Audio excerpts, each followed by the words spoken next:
All right, what is going on out there, podcast family? Welcome back to another episode of the Hook It podcast. Today, I'm joined by Stu Thomson of Cut Media. But before we get into this episode, I want to say a quick thank you to some of our show sponsors. First up, this episode is brought to you by the Lords at Works and their HydroShot portable pressure washer. The Works HydroShot is unlike any other pressure washer on the market and is the perfect tool for all you mountain bikers, motorheads and clean freaks. There is nothing worse than getting home from a day's shredding and then having to start the big cleanup. And if you're like me and you keep your bike in the house, then it's important for the life of your relationship to make sure your bike is as clean as possible when you bring it in. So, why not wash your bike at the track or at the end of a trail? It's super easy with the HydroShot as it is powered by a power share battery and draws fresh water from any source no matter how remote you are.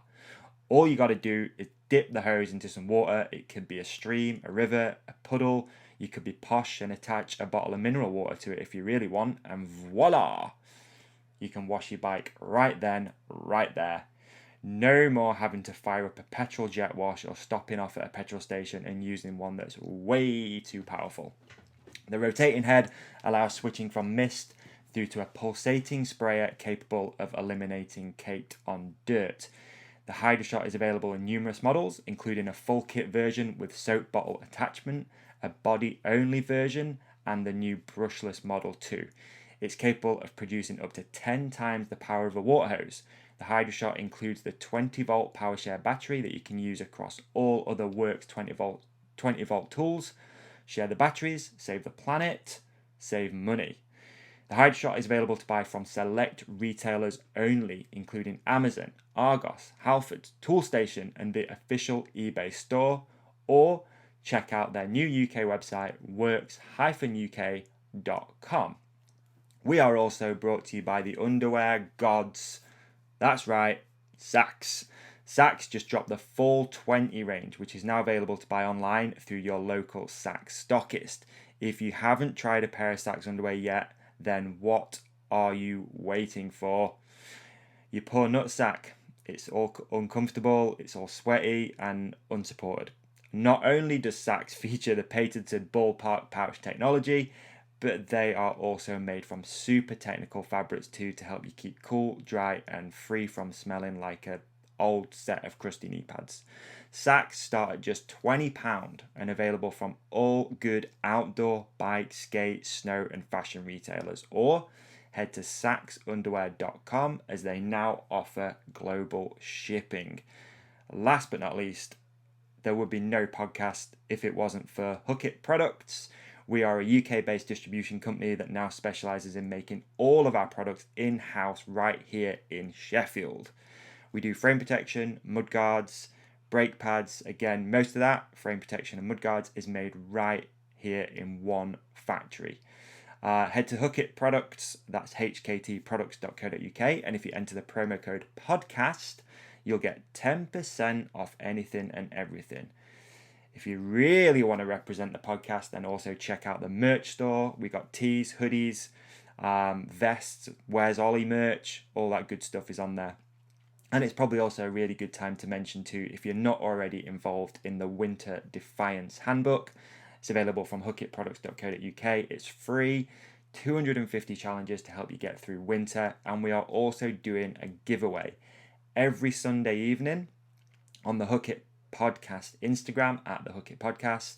There's a giveaway which sort of revolved around the handbook. So we're doing muck off to keep your bikes clean. We've done CBD oil to keep your mind clean. We've done all sorts of stuff, and there's loads more in the pipeline too. So get involved in that. Why not? Let's make winter that little bit easier. Anyway, on today's podcast, I am joined by the legendary Stu Thomson. Stu is the founder of what is now known as Cut Media. You may be familiar with the name Cut Media as they are the creators of some of the most iconic mountain bike films of all time, including Danny MacAskill's Imaginate, We Day Out, The Ridge, and also the recent Focus Design for Down campaign, and tons more. During the episode, we take a deep dive into Stu's history in mountain biking, which started out racing under the team The Clan, which his dad started. It's a really cool story. We talk about racing World Cups and then how he got involved in marketing, filmmaking, and the evolution of cut media. It was super interesting to sit and talk to Stu. I've wanted to sit and do this for a long time. We were planning on doing it in person, but obviously due to lockdown and stuff, again, we didn't manage to make that happen. But this was so fun. There's some really interesting stories in here. A really funny story about Danny Mac's Imaginate shoot, where there is an issue with the hard drive, and I'm pretty sure this is every content creator's worst nightmare. Again, really fun episode with Stu. I also just want to say at the beginning of this episode there is a little bit of a noise interruption because somebody decided to start working on the roof right above where Stu was sitting, but I've tried my best to get rid of it as much as possible. Anyway, enough waffle from me. If you do enjoy this episode, please leave a review on iTunes and tell your friends. It makes a huge difference. And enjoy. Let's drop in.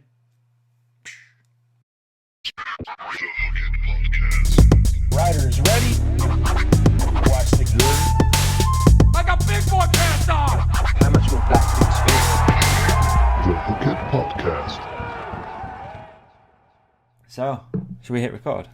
Yeah, man. Let's do it. Oh, I already had. It's alright, I can edit that bit out. Oh dear, funny. Yeah, as long as you're comfortable. You good? Yeah, man. Mate, Yeah. I think you've definitely won the backdrop award. That's a nice backdrop right there. This is our studio. Like, Yeah. just before we start, our studio with no one in it. So we've got 2 rooms. This is like one of them. The other guys are on the other one. So this is like, Oh, nice. it's got the old playing card on the wall from Imaginate. Yeah.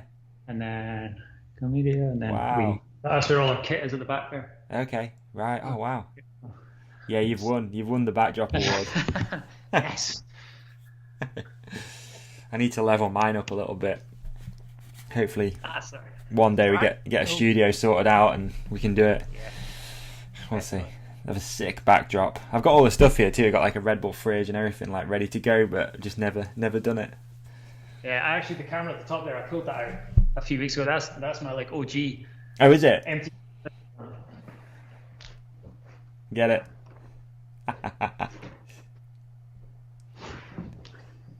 MTV cut. This is where it started, is it?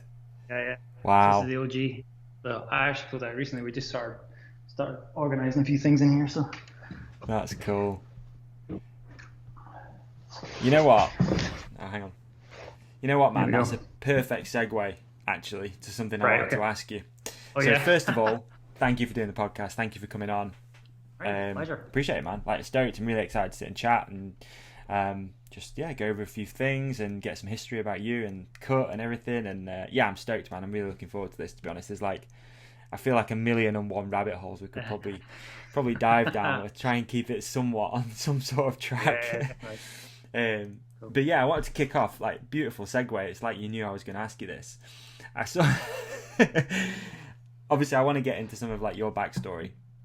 Yeah. And about MTV Cut and the way cut media is growing, all that stuff. But I thought a great way to start would be to ask you about something that I saw you put on LinkedIn the other day, which was you put on, and I'm gonna read what you wrote. 60 frames per second, HDR, Dolby Vision, LiDAR sensor, impressive stabilization and low light capabilities. Remember how much this used to cost? ? The new iPhone is the perfect demonstration that future success in video marketing will be heavily founded in creativity and strategy, no longer in technology. And I read that and I thought that's so interesting, and it got a bunch of comments. So I thought I wanted to see if you could elaborate on it a little bit. I got some angry video production company comments. People going like, "You can't zoom on an iPhone and all this stuff," and I was like, "I think you missed the point."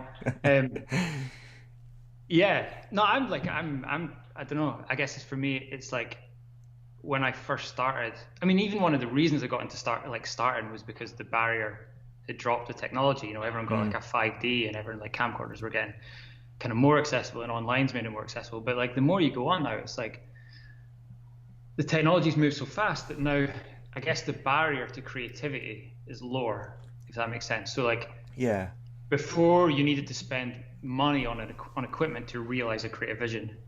Okay.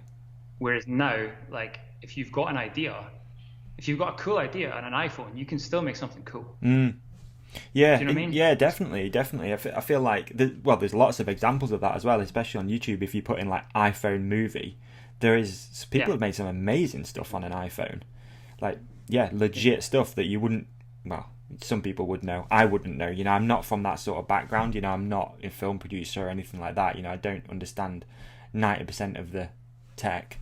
So it's interesting though that you said that, man. And I found when I saw it, I thought, wow, that's super interesting that you've written that. And I've been using my iPhone camera a lot more, especially doing some of the content stuff. Like I'm making this little vlog throughout doing these winter defiance challenges, and I filmed all of it on my phone, like absolutely everything, and it comes out pretty good. You know, I'm happy with it for sure.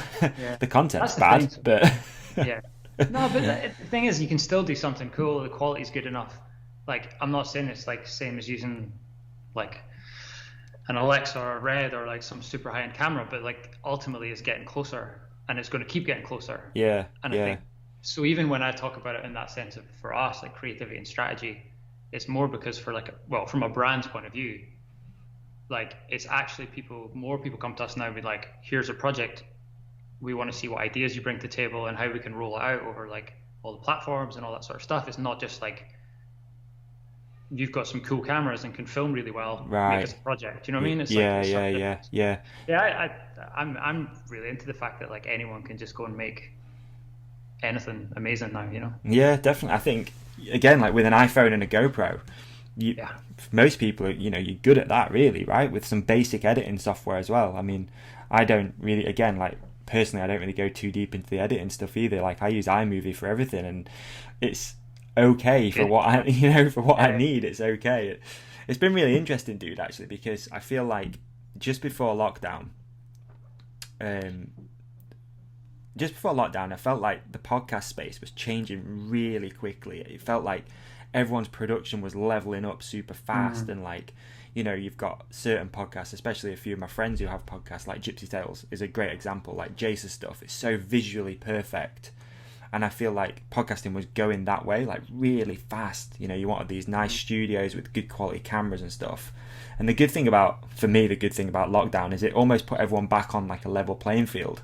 It went like, okay, well, everyone's at home, most people are using Skype and stuff, so I feel like it's probably accelerated podcasting in the way that a lot of people have started them, but it slowed it down in the way that it was going with studios and high-end production and editing and stuff behind them as well. So that's been one of the weirdest things about lockdown is I was literally so close to signing for the studio as well. I'm like, right, studio, we're going to make it happen. I was like 10 days away from going and signing for this space that I found, and then we went into lockdown, so I haven't done it. But it's been interesting. I was watching Matthew McConaughey. I think he's launched maybe a book or something like that, and he did his whole press tour from his bedroom. Like his background's the same the whole way through the whole thing. It's like, wow, it's really crazy that we can do that. It's like, I'm super interested to see how things change, like after, like what the legacy is of it, pretty much. You know, like what the lasting impact of the way people work and the way we're sort of like, it's almost normalized video calls. You know, even though people were doing a bit of video calling before, now it's like people are just comfortable with it, you know, and it's what we do, and working from home, and it's going to be interesting. But I think the podcast is flying. Like podcasting's like, oh man, podcast's getting crazy. I think especially through lockdown, it's accelerated really quick. Can you hear that noise? Yeah, it sounds like they're working on the roof of the building next. Oh right. I wondered if it was me or you. No. We'll just get rid of this a bit. Okay. That's podcasting's gone crazy, especially with people working at home a little bit more and stuff now, and having maybe more time or not. I'm not sure, but definitely that lockdown companion series that we did with Ollie was just like, where the hell did that like content? Well, not content. Where did that like come from? I mean, those views, and it was mind blowing, man. It was crazy. Yeah. How long have you been doing it now? 4.5 years. I know, right? Man, OG. you got it early, yeah. Yeah, real early. Amazing. Yeah, too early. That's cool, eh? 3 years too early. Nah, that's cool.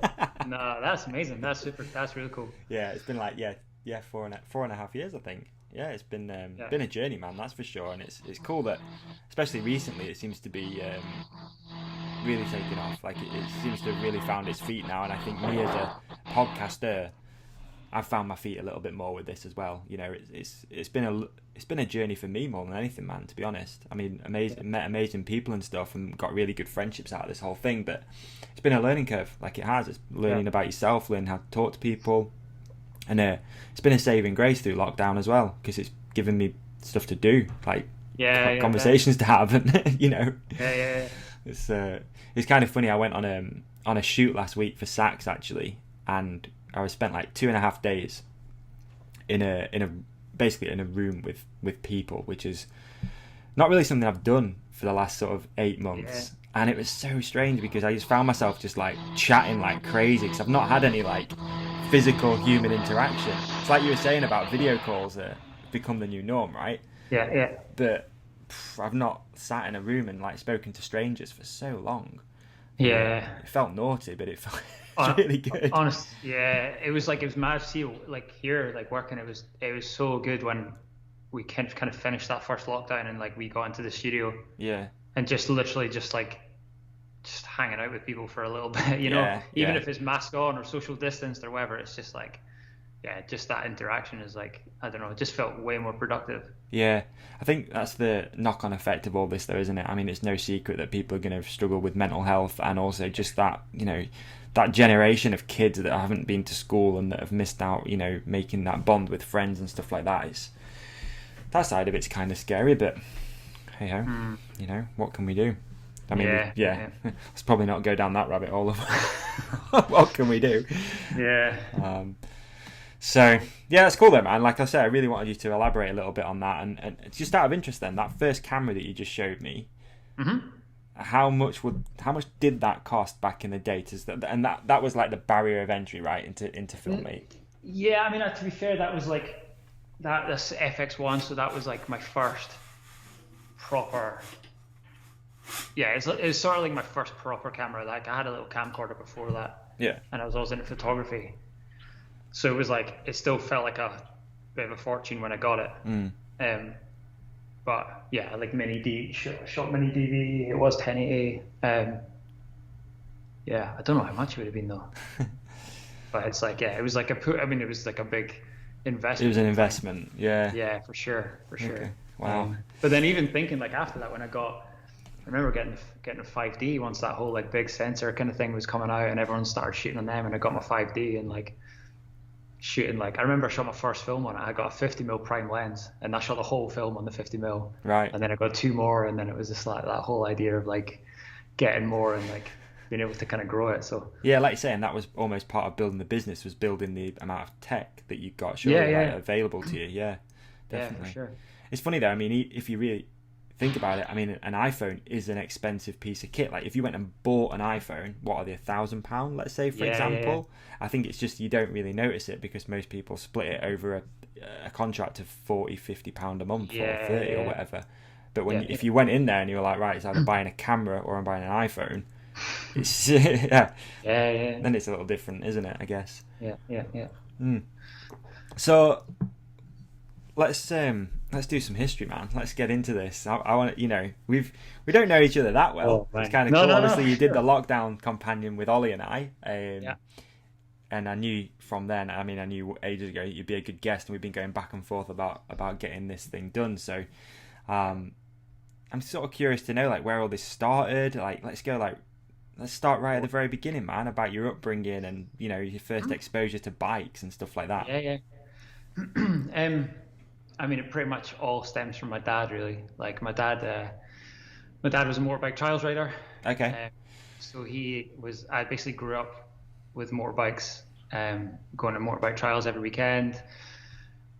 Like every May, we'd go up to the Scottish 6 days, which is like the most kind of, I guess in Britain, it's probably the most like well-known or like iconic kind of trial. Yeah. My dad did that like 5 times. I used to go there every year, and like it was always about trials. So I was always had push bikes, and it was always like I was bombing about with, my dad was riding trials or whatever, and me and my big brother was 2 years older than me, so it was always kind of like he got us into bikes straight away from like really, really young. Right. I got my first like motorbike trials bike when I was, I don't know, must have been about 11 or something.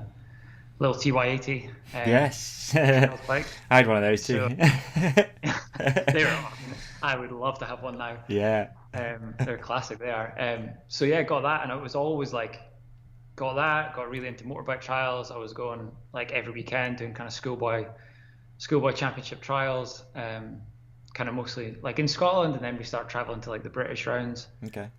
So it was like really like heavily into trials, and then kind of at the same time I'd mountain biking. So that would be like early to kind of mid 90s. Mm-hmm.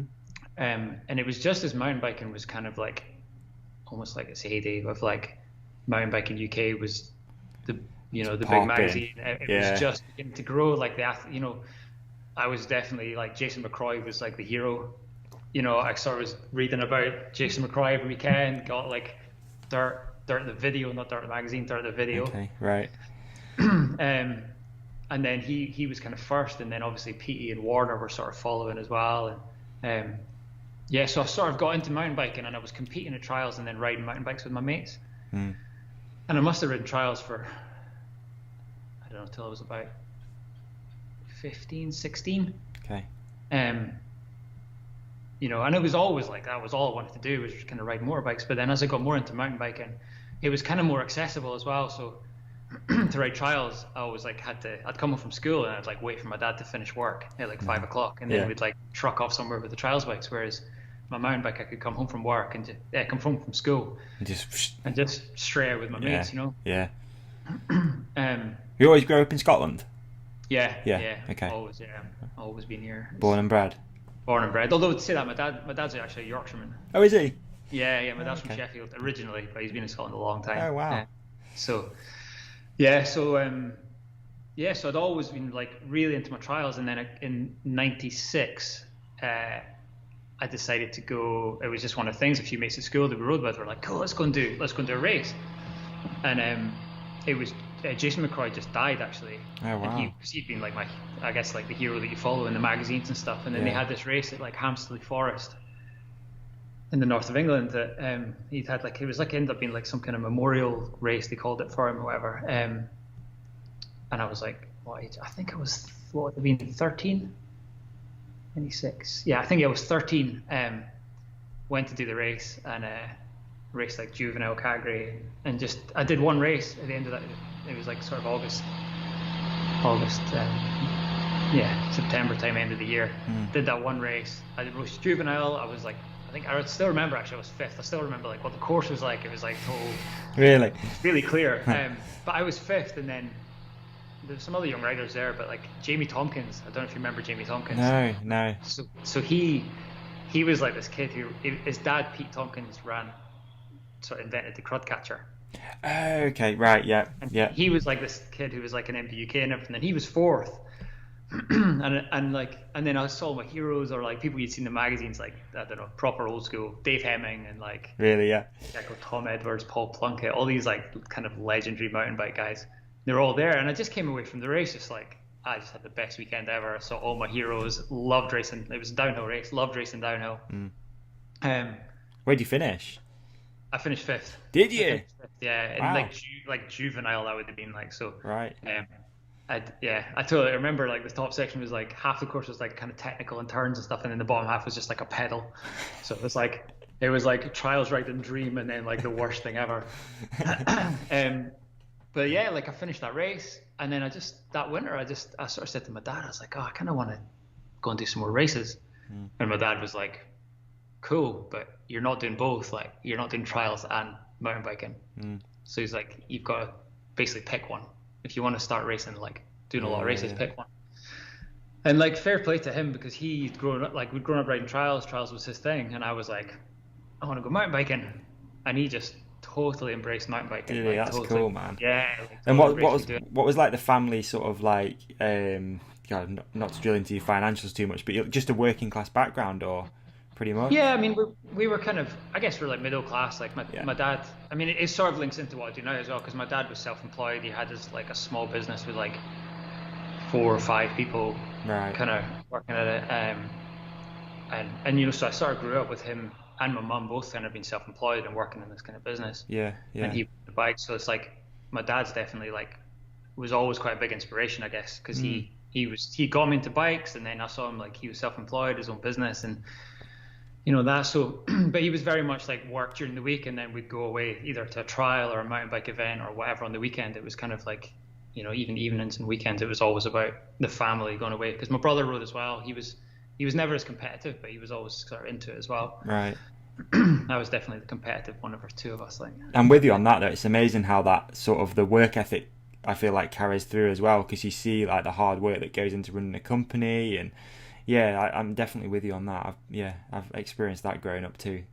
That it's, you see the hard work like that your parents put in to make you, well, give you the opportunity to go and do that, because the trials is, it's not cheap, but you know, it's I mean, bikes are expensive. It's simple as that. Yeah. And if you wanted a mountain bike even back then, it's going to cost money and all that sort of stuff. So yeah. But even the choice of making mountain biking, like I sort of didn't realize at the time, almost like the sacrifice my you know, my mum and dad, but like a lot of my dad, because that was his passion. That's what he'd always done, was motorbikes. And then suddenly he was just like, cool, let's go and find out about this mountain bike thing. Right. Wow. And he got so into it. Like the year, you know, we went and raced nationals for a year, and like you know, I like the first so it was 97. The first national I did that year was at Innerleithen. It was the first ever national round at Innerleithen. Okay.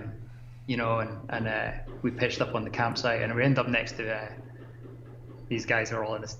All these guys who kind of came to do one of their first nationals as well are always in a tent, and like in this tent, and it was Nigel Page. Was it? No way. And, yeah, it was like Nigel Page and Cy Payton, and then this other guy, Mike Alderson, who's like, he stopped riding, but he actually runs like a amazing kind of agency based in LA now as well. Right. Wow. And he sort of bumped into them, and then kind of started to like, just, it was such an exciting time for mountain biking for me, but personally, but for mountain biking as well. Like Peat had just signed for Giant, and Warner was there on his Peat had just signed for GT, Warner had just signed for Giant. Right. Okay. And they both turned off on their new bikes, and it was just like, I was just this little kid, like, this is incredible. It's like, it was so much more exciting than like trials was like kind of like quite an old school kind of sport. I was going to say that there's definitely some differences between a trials paddock and a mountain bike paddock, especially at that time. I bet it was pretty wild.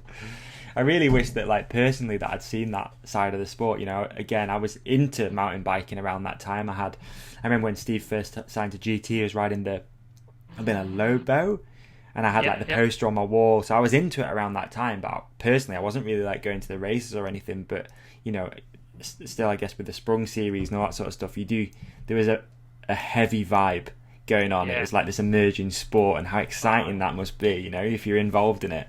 Yeah, it was. I mean, for me, it was an amazing time, and like you say, Pete had just gotten that Lobo, and like that was, you know, my first race that year, so like my second race basically, and I was like on a GT backwoods with like you know, I had downhill forks on it, 3 inches of travel, and I was like turning up to this race, and like Steve was on this prototype Lobo, and Warner was on the ATX1, which is like a prototype then as well, and like Will Longden and like all these guys that were just like, I don't know, it was definitely like an exciting time, and there was a good cross. I mean, it's funny, I remember talking about him later, but like the only one I'd ever met before was Warner, because he was a really good trials rider. Yes, yeah. So I'd actually met Warner at a trial and asked for his autograph.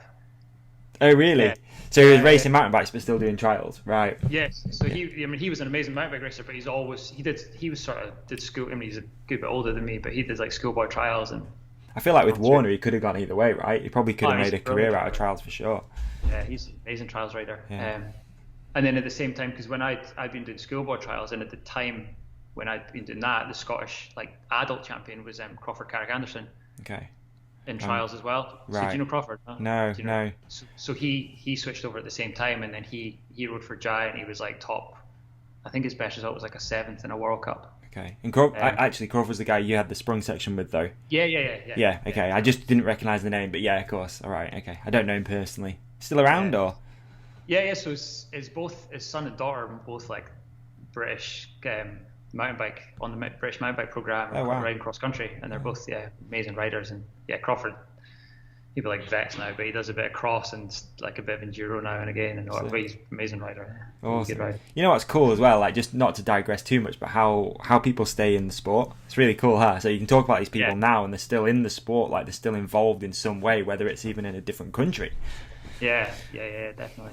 I mean, there was such a core like group of Scottish riders at that time. So when I said my like dad kind of really embraced mountain biking, and we did 1 year of racing, and there was like we met all these other Scottish riders who were traveling to like the national races. Yeah. And it was kind of like they were all like young, kind of like, I don't know, say 18 to sort of 25-year-old guys who were all like traveling sort of together, and it was just a bit chaotic basically, and we were sort of all get to know each other, and it was all like, turning up to races and borrowing stuff and trying to get everyone together. And my dad got to the end of the year and he was like, right, I'm going to run a team. No way. So legend. So my dad started a team that we called the Clan. Right, okay. So which basically became this like almost like Scottish kind of team that traveled to all of the races, and on the team there was like myself, Crawford, Andy Barlow, who's like he runs Dirt School now. Okay. If you know Dirt School. Yeah. He runs that with Chris Ball. A guy called Paul Angus, who he runs Vertigo Bikes in Queenstown now. Right. And then in later years, that team like became this. We had some pretty good success, and like so many riders went through that from Scotland as well. Chris Ball ended up on the team as well. You know, he runs EWS, and there was just like such a cool like group of Scottish riders who, like you say, have like stayed in that in the sport. Yeah. So, and no doubt, dude, if it weren't for that opportunity, they might not have, which is really cool to think as well, right? Like if it wasn't for that support, you know, maybe they wouldn't have been able to get to the races. So what happened with the Clan? Like, what were you getting? Did you get like support of like deals through brands or? Yeah, so basically what my dad did was he went, right, because everyone was so kind of disorganized, he went, what I'm going to do is like, he went to like a local shop, and then it was Giant for the first year. Mm-hmm. Got a deal on bikes for everyone, and then he basically did everyone's entries as well for the year. Right. And then everyone kind of bought in like a package, so like a cheap bike, all team race kit, and all the sponsors we got. We even got like we got like free crates of Iron Brew. And, like, that's the first thing to get as a Scottish race team. We're a Scottish team, exactly. So like we just got the setup going, and then it basically just organised everyone together, and had one lad who's like a really keen mechanic who'd come along on the weekends. This guy called Ian Joy, who's like come along and spanner for the team on the weekends, and it just basically organised everything. And then like Crawford won the senior in downhill and ended up like going elite, and then you know, me and I was my best mate from school, Alan, we used to ride together, and like we were like winning youths at the time, and it was good junior riders, and everyone really progressed and just like started actually doing really well. And the Clan kept on going, so it went for must be like maybe 5 or 6 years. Did it? Wow. At least, yeah. Right. We had like we went to run like coaching days up in Scotland, and like it was quite a cool setup. It was like it's awesome. Well known on the races. So even when did you move away from it and it carried on going after? So your dad stayed involved. Yeah, he kept it going for another at least 2 or 3 years. Because when would it be 2000? So in 2000, I won the British downhill champs. Yeah. Yeah, junior, not like junior. I won the British junior downhill champs, and then I still remember actually because I was in my second year university. Right. I started uni really young, and I was at uni, and then like one of my flatmates at uni was like, Steve Peat called for you, and I was like, fuck. I thought it was like one of my mates like taking the piss, just saying when he was like, oh, if you called Steve Peat, and then I phoned him back, and it was Steve, and he offered me a ride on Royal. Really? Wow. Yeah. Okay. So that was under 2000 and going into kind of elite. I went elite, and then for 2 or 3 years, like my dad kept running the Clan, and he still had like some really good riders. Chris Ball did really well. He joined just after I left, and he was right up there in elite and doing well in World Cups and stuff as well. So that's awesome. The Clan, is it the same Clan as what Ali C and those guys talk about then? Is that something totally different? They took the name. Okay. Now the Clan had finished, the downhill team had finished, and then I actually remember Ian who ran that Clan setup phoned me up, and he's like, you cool if we just use the name again for like a trials team? I was like, yeah, go for it. Like, yeah, no bother. So, yeah, no, it was totally different, but yeah, anybody who was at the Nationals in the 90s will remember the clan, because we're definitely a bit of a force. It's just hyped up on Iron Brew. Yeah, honestly, creates the stuff, man. Andy Barlow, who you maybe don't know him, but Andy Barlow is one of the writers, and he, like I say, he runs Dirt School in Innerleithen, and now in the Tweed Valley Guides and that stuff. He shaved his head real short, and then basically dyed his hair and gave himself like an Iron Brew haircut, like orange and blue, and like always cut about in a kilt on with his Iron Brew haircut. Full committed to the sponsors right there. Yeah, it was cool. That's insane. That sounds like an amazing time, though. It was brilliant. A super fun time. And it's something that comes up quite a lot, I guess, on the podcast, especially when you're talking to athletes and stuff, that those times when you're younger, like traveling around with your parents and teams, and like they definitely shape who you are now. Like it sounds like already, with maybe the entrepreneurial spirit of your dad a little bit, and just all that sort of stuff. It's that's super interesting. Yeah. Wow. Yeah. So then you went to went to ride for Steve on Royal. So again, I vaguely remember all this stuff. So Steve set up his own team. Is that right? Well, Steve, he'd set up his clothing company. Yeah, which was popping back then, dude. Like they were so progressive, that company. Yeah. So him and a guy called Nick Bayless set up Royal towards the end of the 90s, 98 maybe. And because they had two riders, Neil Donoghue, and then a guy called Rich Barlow. Okay. So they had a couple of years with them, and then I remember Donnie moved on. I can't remember what it was, where he moved on to like a bigger team or whatever, I think. And then Steve had kind of had it as this like junior kind of program sort of thing, and like I'd met him, I think at the Europeans. We'd actually had a party after the European Champs when I'd raced junior that year, and he sort of saved me getting beaten up by the French police. Oh, really? Like after party situation. Yeah. And like we sort of had a bit of a chat then, and then he phoned up, asked me on the team. I was like, didn't obviously need to think about it. Like Steve Peat, it was amazing. How on earth did he get your number? Because it's not as easy as it is now, right? How did Steve end up finding an apartment, a flat somewhere? Yeah. Actually, I don't know. I never thought about that. I'm sure someone, but it'd be interesting to find out how he did that. That's pretty cool.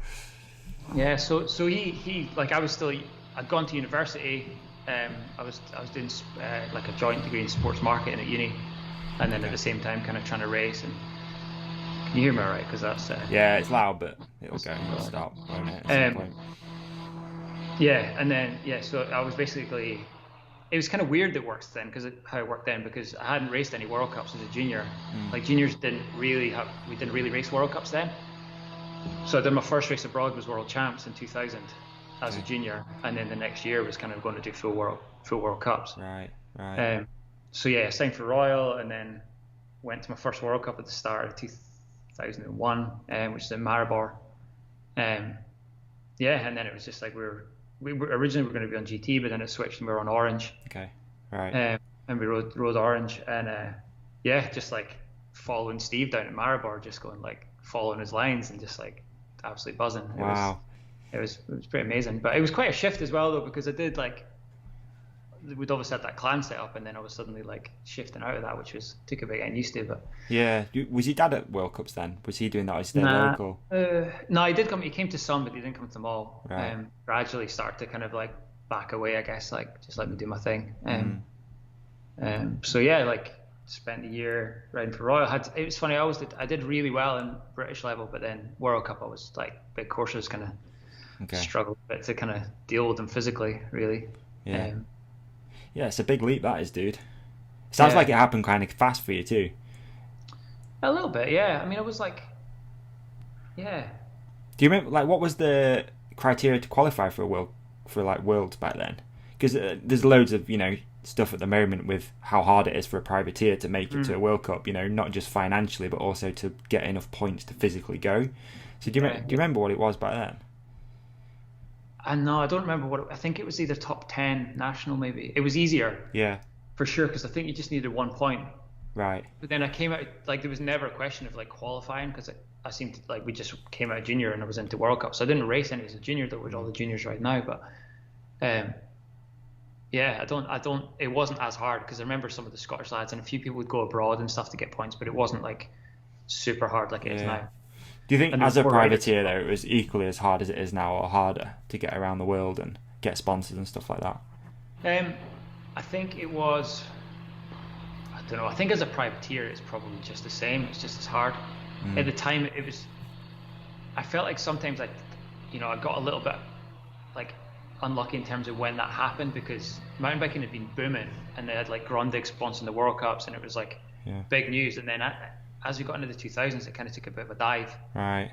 So I was always like, I always felt like I was still scraping about to like get to the races a little bit, and some of the deals I got were like relying on traveling and like with other people, or just like jumping in a bus. Like when I rode for Giant, I was like traveling with Warner to all the races and stuff, and it was like it was a little bit trickier to kind of just scrape around and do it, but it was cool. I mean, especially those first like 2-3 years was just like any kid, like you'd grown up riding bikes and you want to race World Cups, and then you're going to World Cups and it's like all these like absolute legends who are your heroes, I guess it's that transition too, isn't it, of going from like, this is just something I wanted to do aspirationally to now it kind of needs to pay as well, Yeah.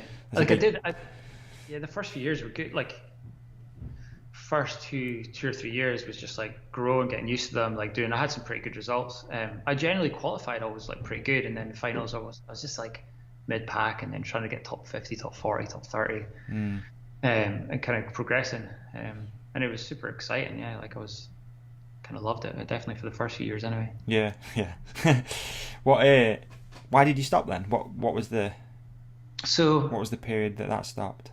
Yeah, I mean, the main reason I stopped was injury, really. Okay. But I think so. I'd raced sort of like 2001, 2002. I'd been on Royal and kind of progressing, and then 2003, I'd probably had my best year. I podiumed one race. I got a fourth in Grouse Mountain, but it was certainly like a fortunate situation. Like, I mean, in what way?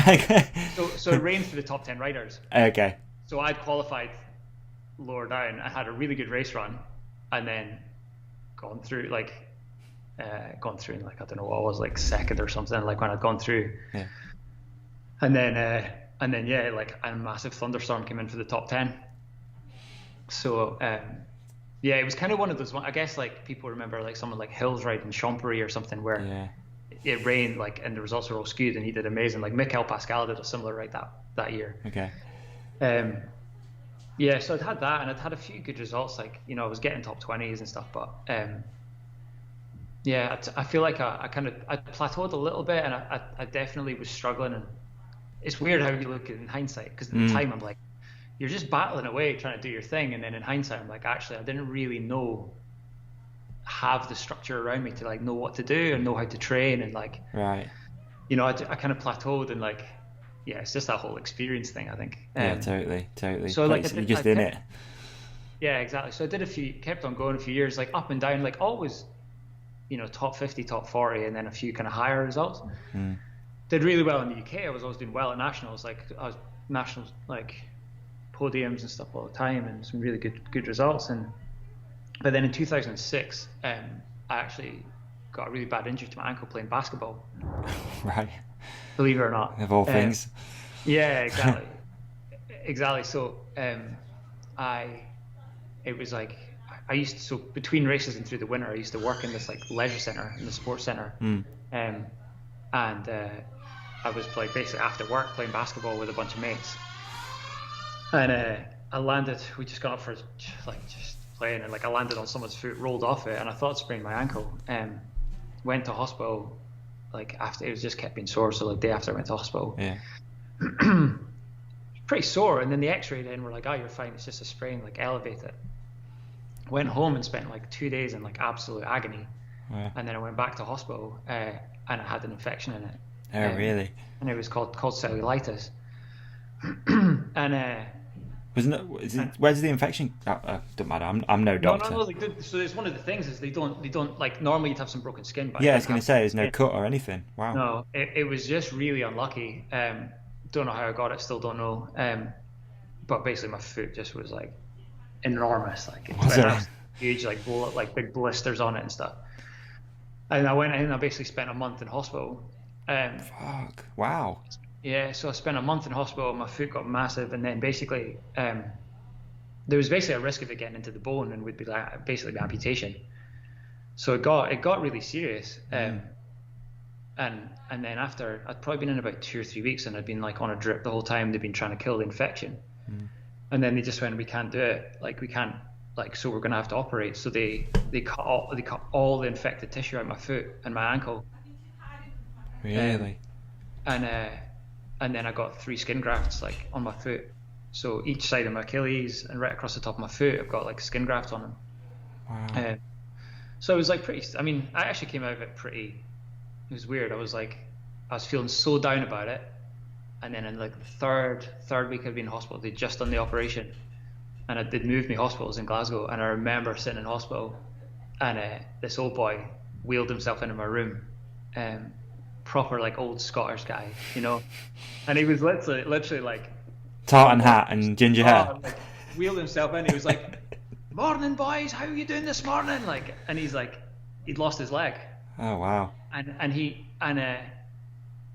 like totally full of energy and enthusiasm. Like I'd been sitting there feeling kind of sorry for myself, like being in hospital for a month, what's happening, when am I going to be able to ride again, all this kind of stuff. And this boy wheeled himself on and started chatting, and he was like, he'd had exactly the same thing as me, and he'd had 3 amputations.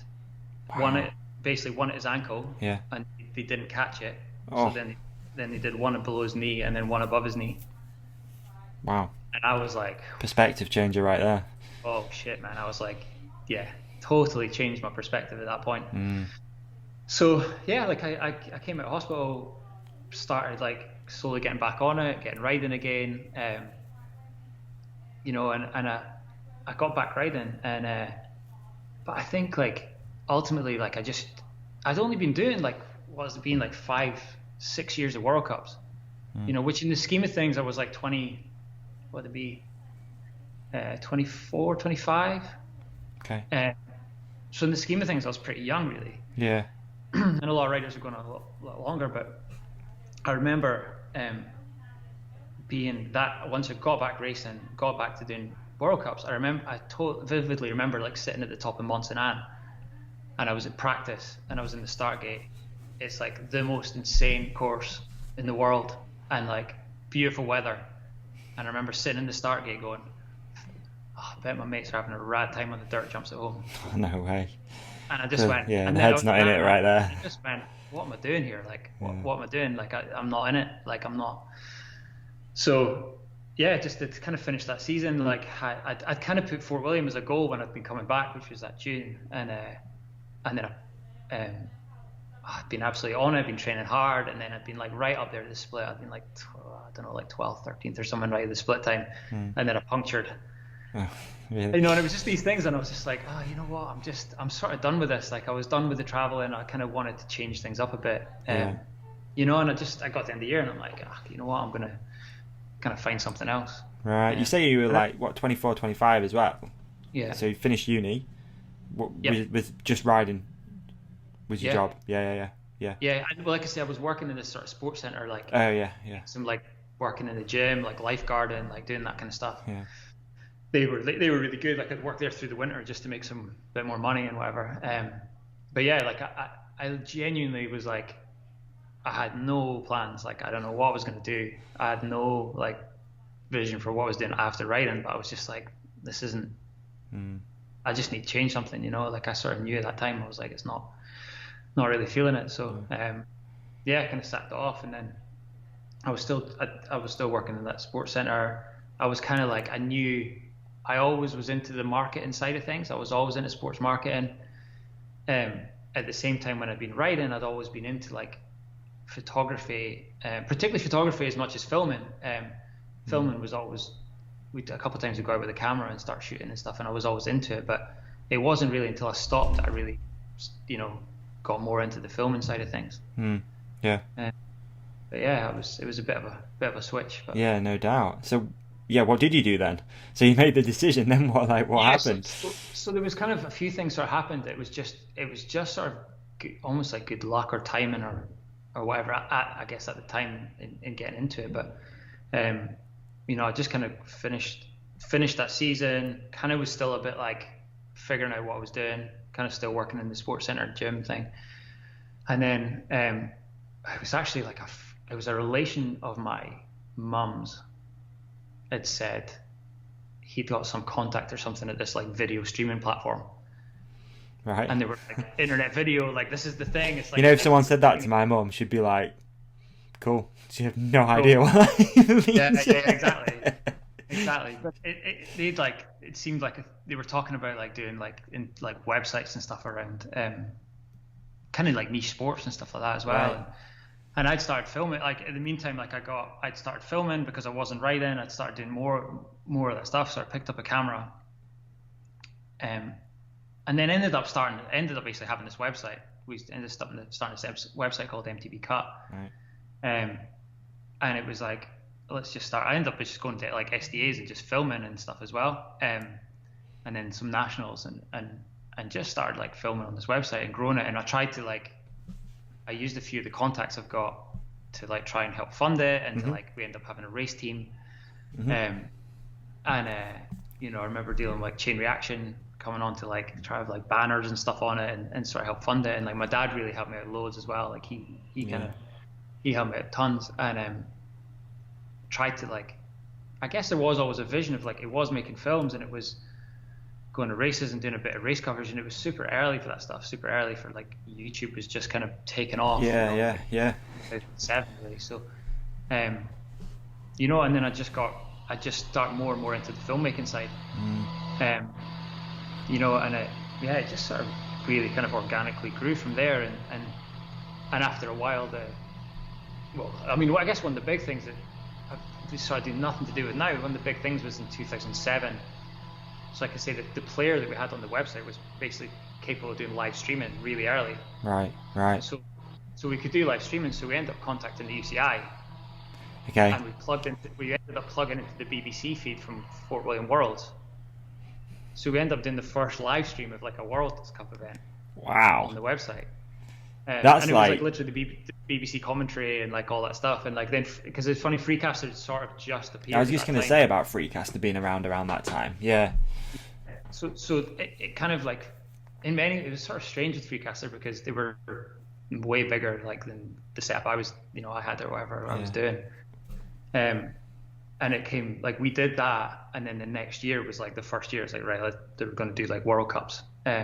So that next year, it was just like the UCI were like, well, if you can figure out how to do it, it wasn't like now where it's like massive kind of rates to pay or whatever. So we did some World Cups, but Freecaster came in and did it as well, and then they brought in Warner and all this thing, and it was just like a financial thing. It was like this. Well, that wasn't going to work, and then B, doing it as a website was like not financially viable to like get sponsorship.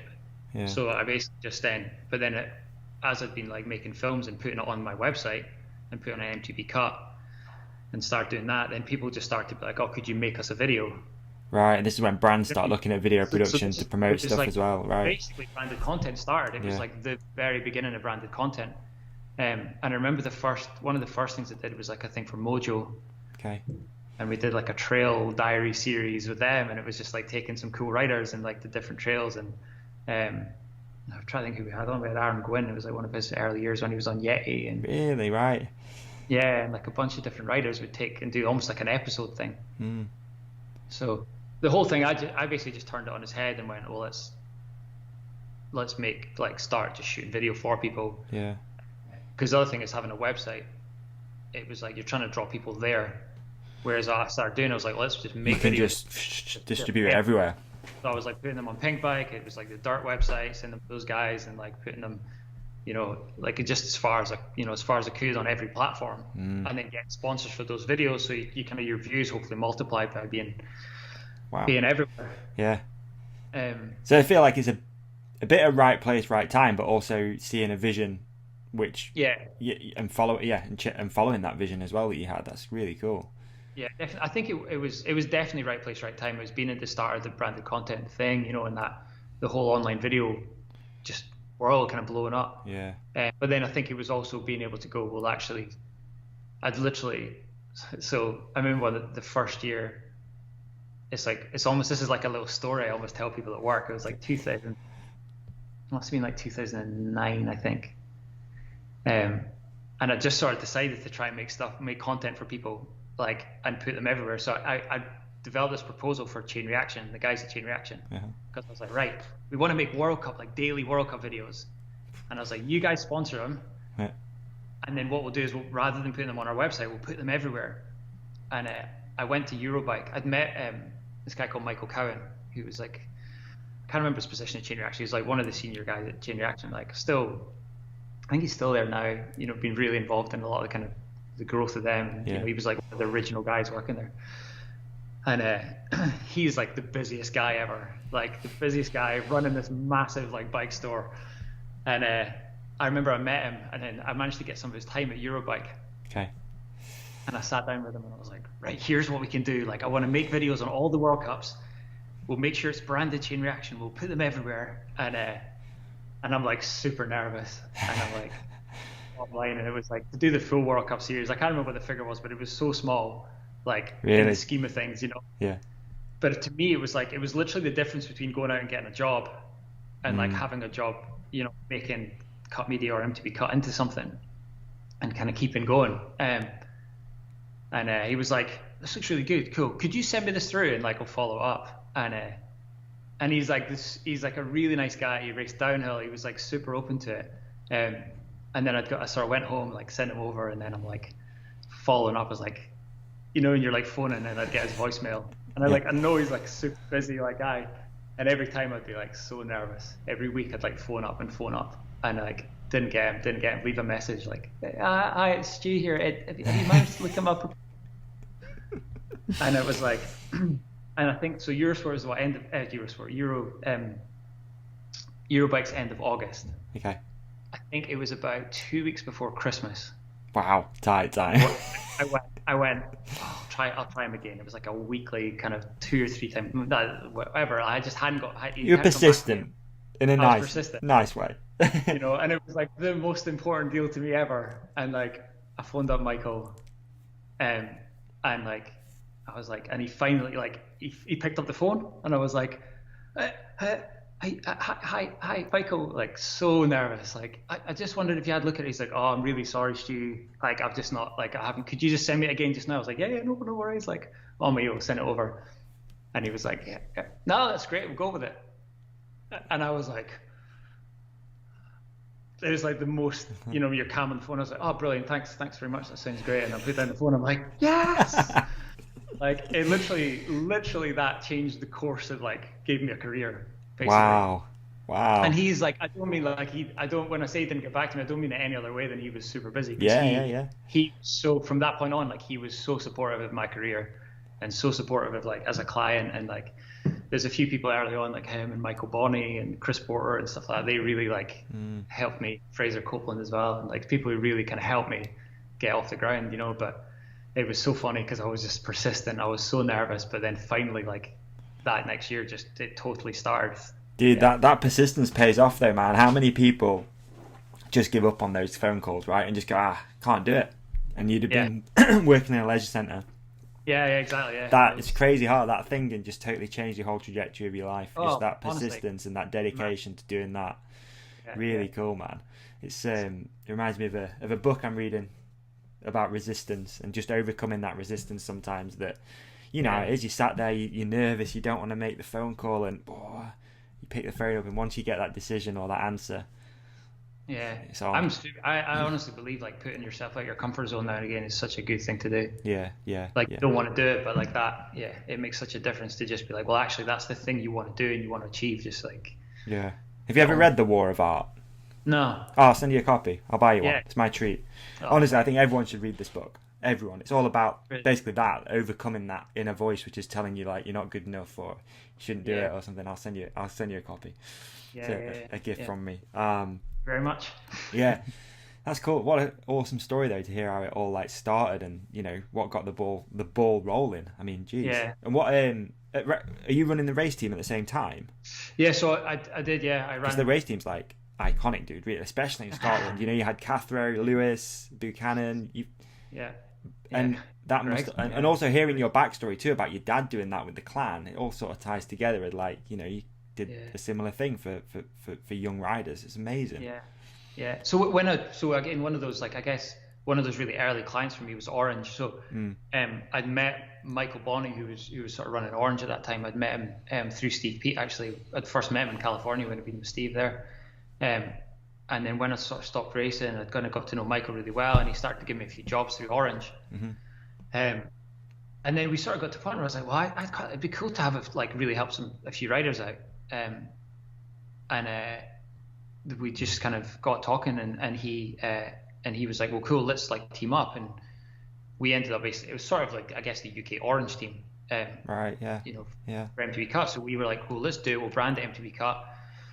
You know, get the bikes all kind of painted up pink, which was our like color and everything, and like be pretty loud about it. And then the first year it was we had Joe Barnes and Lewis Buchanan was like the first year. Oh, right. Year we had Lewis was just like out of youth, I think, or he was in youth, and then Joe was like, you know, doing well racing downhill. But it was funny as well because he the Orange 5, he sort of got on the Orange 5 and then started doing the enduro thing. I made a few videos with Joe as well, and it was like. Right.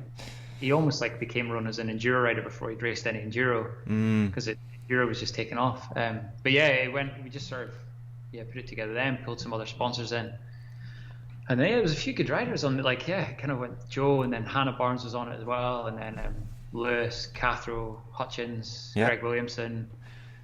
Yeah, there was some really some guys who've done pretty well since. Like obviously I had Ben on here and Joe and Lewis quite a few times, and they've all mentioned the team, so it's really cool that again cool. you've helped them, you know, make a career out of this thing. They're all still active, all still doing stuff. It's it's amazing to see them doing, like, even like seeing what Cathro was doing now, because like I think back what he was like when riding then, it's just it's like I love how Ben's really found cool. that like perfect balance, I feel like, between the media side and the actual riding side. And he was like unfortunately, I know it didn't go to plan for him, bless him, this year, but I don't think this year's gone to plan for anybody, let's be honest. But that walk the talk series, if that had have gone through how it was meant to go through, I think that would have been again like just an iconic and probably like a really, really well remembered series. It's a real shame for him. But no, I've got like I kind of admire the fact he's just gone, this is kind of like my own path of what I want to do. You know, and just chosen that and kind of like gone after it and done his like started with the vlogging stuff and whatever, and then it's just elevating and it's growing, and I think he's going to do really well. So I think it's the same with all those guys actually. I think looking at even what Lewis is doing, you know, with his YouTube content, and how now as an athlete, I guess you can go, okay, right, there's other avenues within the sport, not just racing and getting, you know, podiums and stuff. You can actually make a career from doing YouTube content or the social media side. Or I mean, dude, Joe's stuff that he puts out with the Dudes of Hazard or Hazard Racing, it's so good. I mean, I remember I had him on here. Must have been this year, like early this year, I think. And I said, and I mean this with the greatest respect to him, I was like, some of your content is like way too underrated, because the amount of work that's gone into it, and the cartoons or whatever, what the animation that he makes and stuff, it's insanely good. And it's always so funny as well, and like it reminds me a little bit of like Mighty Boosh, but with also Sprung, and like it's such a. I love that contrast with Joe of like the like really, he's such a like shy kind of like quiet, softly spoken dude, and then when he makes these videos, it's like he's not loud in them, but he's so confident. Yeah, totally. Like he just puts himself out there, and it's just like That VR one was like so good. It's incredible. Incredible. Amazing. I don't know what's in the water up in Scotland, man, but you make some cool content. Or what's in the Iron Brew? Maybe it's Iron Brew. Maybe that's the thing. Yeah. That's what it is. Yeah. Maybe that's the secret. I have to ditch these coffees and get on the Iron Brew. So, when did it all blow up? I mean, again with Cut Media. And how did you make that switch from MTB Cut to Cut Media, as well? It was mainly just like, you know, I'd basically just sacked off the website side of things. We're not doing the website side of things, and I was like, right, let's just make content for people, come up with like little ideas for either series videos or like just content that you can kind of distribute around. And we started to do that, and I guess the Cut Media thing, it really only came about because I was maybe starting to like look at non-bike stuff or non-mountain bike stuff, and like and just having that conversation of like MTB cut, what's that, you know? And I was like, let's maybe just make it a bit broader, and it happened around about the first film I did with Danny.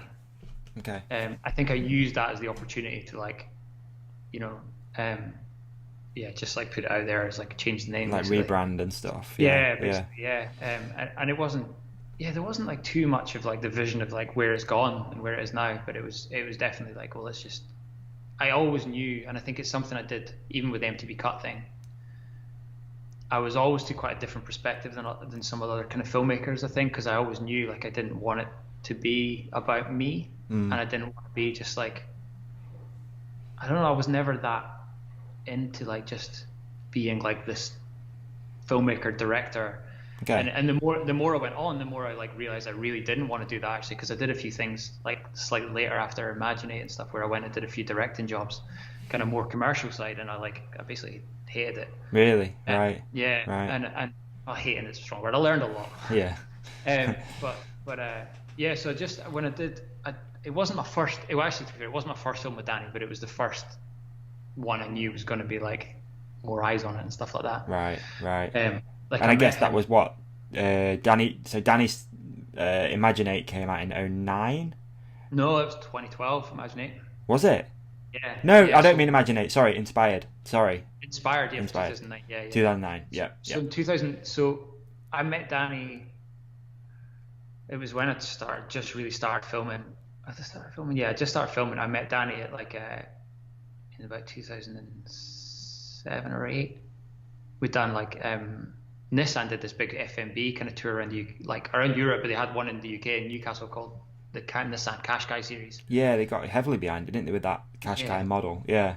Yeah, exactly. So there's a guy called Aaron Lutz who now works for Red Bull in the US. He's an American guy. Came over, and he was staying with me at the time, and I think it was just before Fort William maybe, and he said we basically went out to the Qashqai series, and then we met a bunch of other people I knew, and I didn't know Danny at the time, and then this guy Aaron was like, he was right into his trial, so he'd seen some videos Danny had posted himself. And it's still relatively underground though as well, right? Yeah, totally underground. Nobody, he was just this kid who worked in a bike shop in Edinburgh who was insanely good. And and he introduced me to Danny then, and he was like, oh, you've got to see this dude ride. And then that night we came back from the Qashqai series, went out in Edinburgh, and we all kind of went street riding and went out for dinner and stuff in Edinburgh.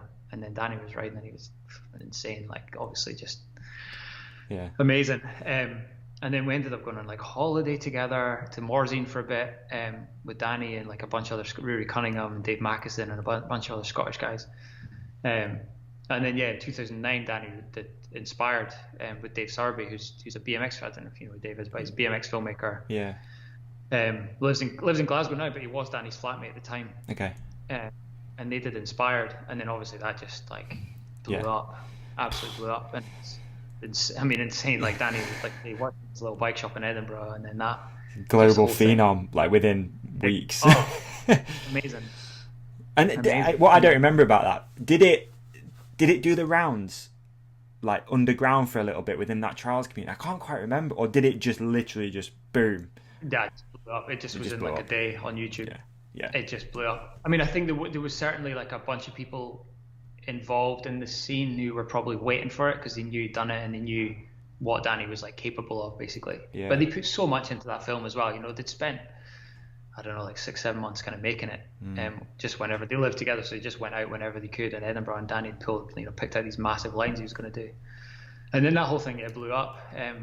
And then I did a few little things with him. I did a little film with him that was on a DVD we did, where we filmed around Morzine and a few other places, which is you can actually find it on YouTube if you look, but it doesn't say it's mine. But it's should we put a link in the description so someone can go find it?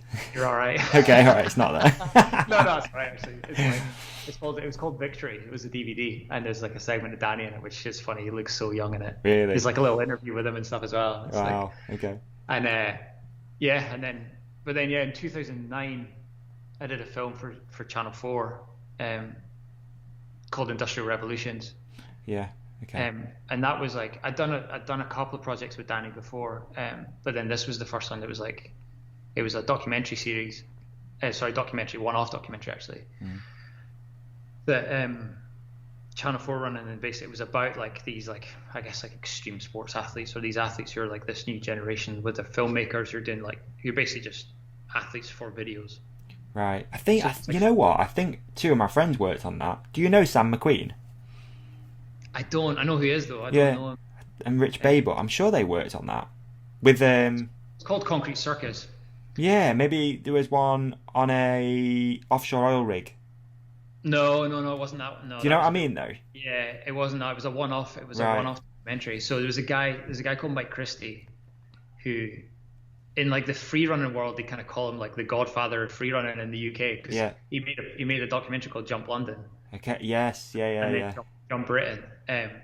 So he decided to make this documentary. So he basically did this documentary, which was the story of these athletes and their filmmakers making a film. So there was freerunner, a BMXer, a skater, and then Danny. Right. They all had. It was sort of weird. It wasn't a competition, but it really felt like one because everyone was doing their own edits. Everyone's going to outdo each other. Exactly. They're following the journey, and then at the end of the show, they played all four final films and all four edits.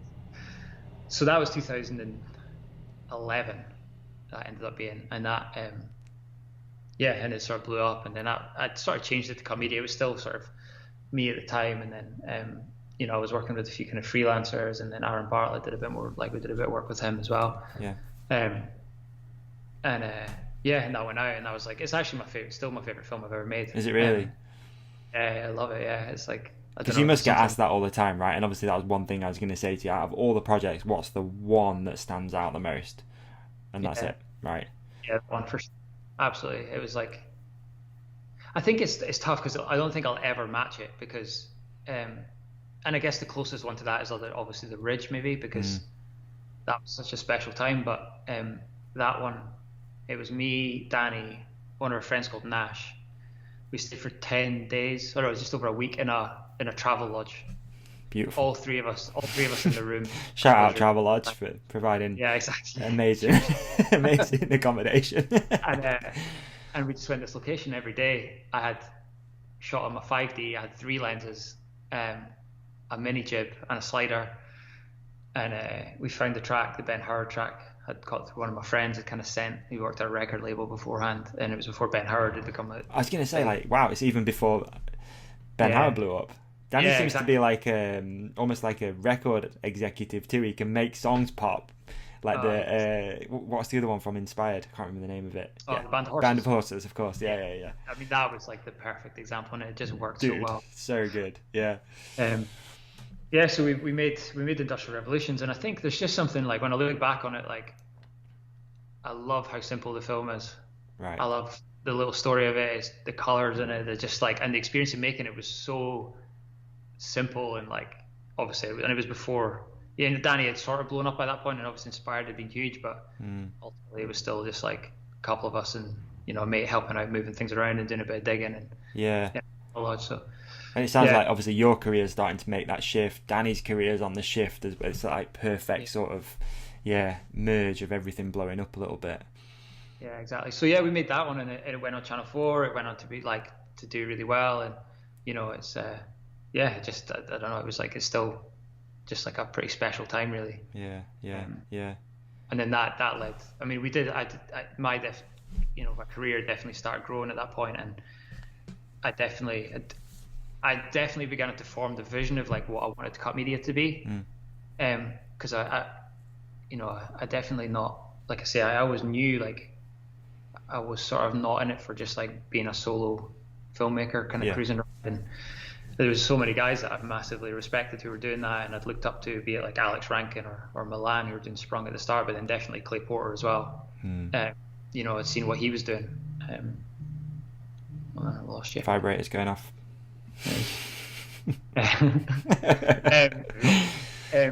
Crude joke to interrupt the nice segment. People who are listening to the podcast will have no idea what that was about. They're just listening. And like seeing what Clay was doing, and like, I don't know, I just sort of knew, even though I was like making these films, I I don't know, like I sort of knew like I wanted to work with like a more collaborative. I really enjoyed that collaborative nature of working with different people, Yeah, you yeah. know, a team and stuff. And then when I started doing some other stuff. We did a little thing for like Coca-Cola and stuff like that. It was mad. Like we started doing like a few different like slightly non-bike kind of All right, like projects. outside of the bike sort of industry, right? Yeah, Yeah. and then in 2012, Imaginate came along basically, which was like, you know, and this is where like I think, you know, as much as the work I've done with Danny has played a big part, and I think actually Danny himself, you know, he fought pretty hard for me to do that Really? project Right. because you know, Red Bull wanted to do a big project with him, like it was super ambitious, you know, and I think it hadn't formed to what Imaginate was going to be, but they were just like, right, we want to do a big global project with Danny, Yeah. and Danny was still like, I want Stu to direct it, you know, and he fought pretty hard to do it, and then that kind of happened, and it was cool. Imaginate was like the biggest learning experience ever, And because why did Danny have to fight so hard, do you think? Like, where would Red Bull have... I know, I'm not, you know, not saying... trying to out people or anything, but who would have done it if you hadn't done it?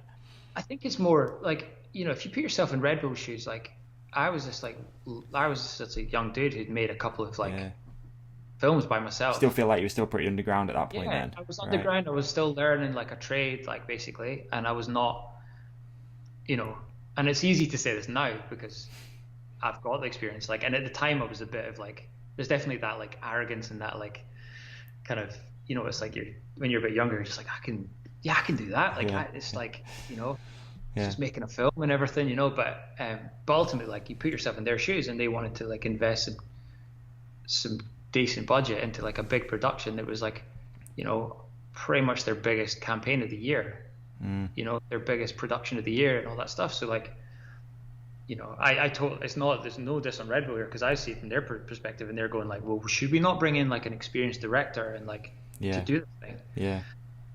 You know, and Danny was like, no, Stu gets the ride in. I want him to film the ride in. So we kind of like, so between Red Bull and then we got, so Mike Christie, who'd done the Concrete Circus documentary, the director, he basically came on as an executive producer on this. Right.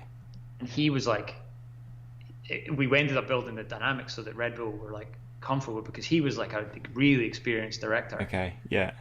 In these kind of bigger productions, and he was like, I learned loads from him through the project. So we kind of built this sort of team of people to deliver, and it was a hard project. It was like 6 months in a cold warehouse, you know. Was it really 6 months? Wow.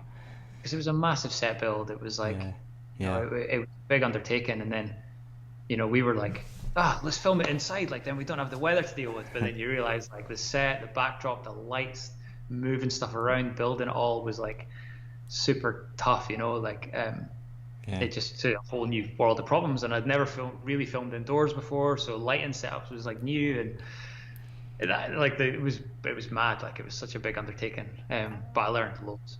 As a percentage, how much did you feel out of your comfort zone?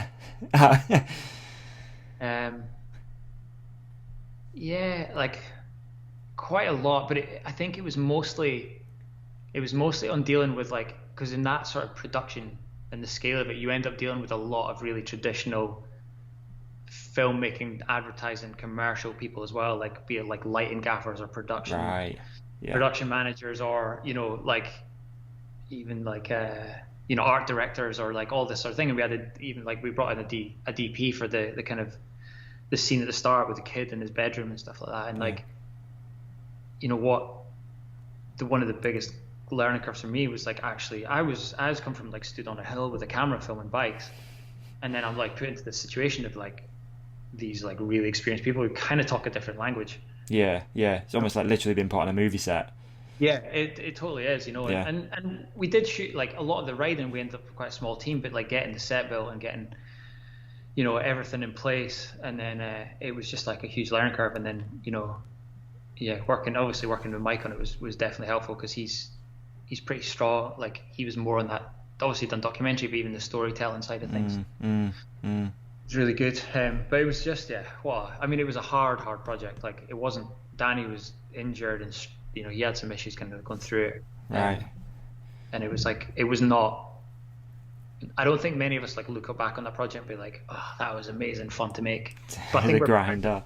yeah, but I think we're proud of what came out of it because it was so ambitious at the time. Yeah. You know, I think like the vision for what we ended up creating and like that, even the process for how it came about, like the idea, Danny had this thing about like pretending to ride his bike on his kitchen table. I was just going to ask you, like, how did that, and obviously it's something I really want to get into because it's super interesting, like how does that concept come around? Like what's that first conversation look like? Does it come from Danny? Does it come from Red Bull?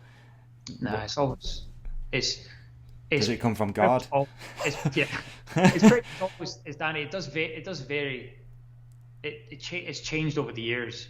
That I'd say that project more than any one other one was like very much Danny's vision of like kind of realizing this vision or shaping it into something, and it's changed over the years. It's changed more to like we take more of the role, I guess, in shaping what it is. You know, like I don't think we Weed Out, like we played a really, that turned out very, very different from the original kind of concept. Right. But with like, yeah, with Imaginate, Danny talked about playing on his kitchen table. And then there was loads of other kind of ideas came about with the toys and like, you know, there'd been other ideas around almost like moving parts, and there was just loads of stuff thrown into the mix. But then it gradually kind of evolved to be, well, like let's take it away from the kitchen table and make it like a bedroom floor. Yeah. And then it's what can the riding be? You know, he had some trick ideas, and especially back then, like Danny comes up with like the way his brain works on riding is just like phenomenal, like absolutely insane. And he comes up with these tricks he wants to do, and then either it's like how you fit it into the story or the props or whatever, and then, you know. So you often find yourself building props around a trick idea, which is kind of interesting. It's not like here's a sort of playground, do what you can. It's like, no, we're going to build this thing to allow you to do that flip or whatever it could be. Yeah, sometimes, but then also sometimes it's kind of how you can something feasibly work within the constraint of the concept for the film. Yeah. You know, because there was definitely with Imagining there was a lot of writing that Danny left out. Right.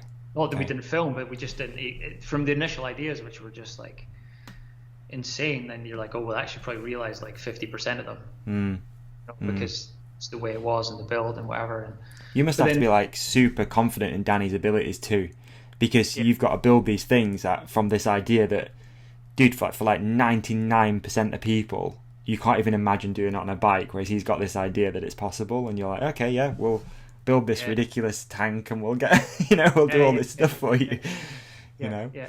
I mean, there's occasionally ones where you're like, right, this is like the idea for the trick or the riding, and it's like, it's just a case of whether he can do it or not, or he normally does. But I mean, like the hay bale, for example, in Weed Out, like that's like, okay, let's try and ride on a hay bale.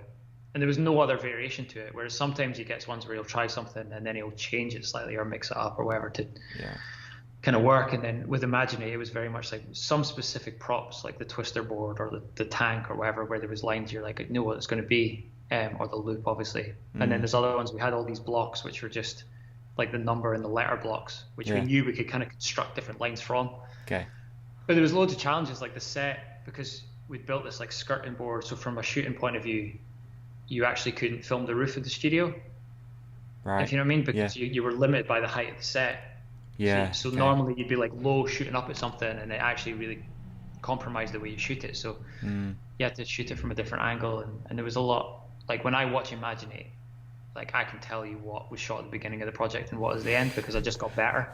Right. Really? Like, I got better lighting, I got better shooting it. I learned like a lot as I went through it.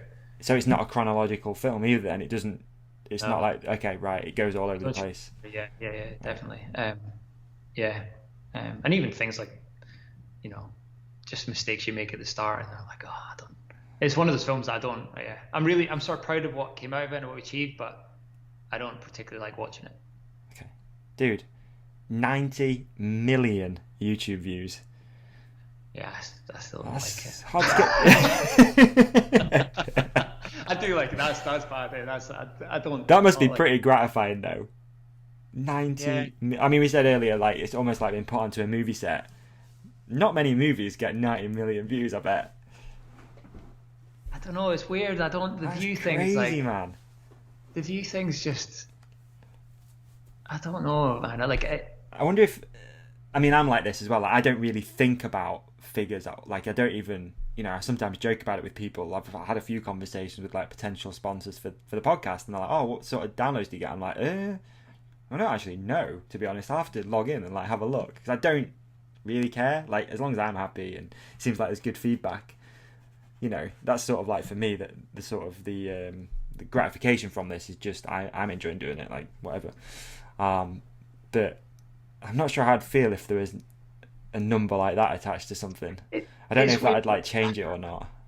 So I can't you definitely can't deny there's like a gratification of like, for the big number, you're like personally like, wow, like this thing we made did 90 million views, or this project did this or that. But I think there's a weird thing with those films that I feel there's like a big detachment from like the process of making it and that final film to then when it gets uploaded. I feel like there's this weird thing of like when it gets uploaded, it stops being yours. Really? Right. It's hard to explain, because like I get it more with The Ridge than anything else, because The Ridge, Imaginate was a tough project to realize, and there was a lot of moving parts in it and a lot of things that were difficult with it, whereas The Ridge kind of was born off the back of Imaginate, because The Ridge was like a personal project. Although there's some brands associated to it, The Ridge was like the year after Imaginate, we just went, let's just go make something we want to make. Right, and that's why it's on your like YouTube, your platform, YouTube. Right? Yeah. Rather than a Red Bull one or something. Yeah. So The Ridge was hands down the best. Well, it was 10 days on Sky. It was like the best 10 days of my work ever. Right. It was just the best experience. The crew who were on it, like, we had such an amazing mentality of like hiking up down this hill every day. Yeah. The weather was amazing. The experience of making it was absolutely like the best thing ever. But then the film, like I'm proud of the film, but I don't. As soon as it just goes out there, you sort of just like it sort of becomes this thing that I almost even don't relate to the process of making it. Interesting. Right. Yeah. I remember when my mate Joe Bowman, obviously from Steel City Media, was putting out Gamble, and how hyped we were as a friendship group that was putting this film out, and how he was like, I'm sick of looking at this thing as well for like hours upon hours.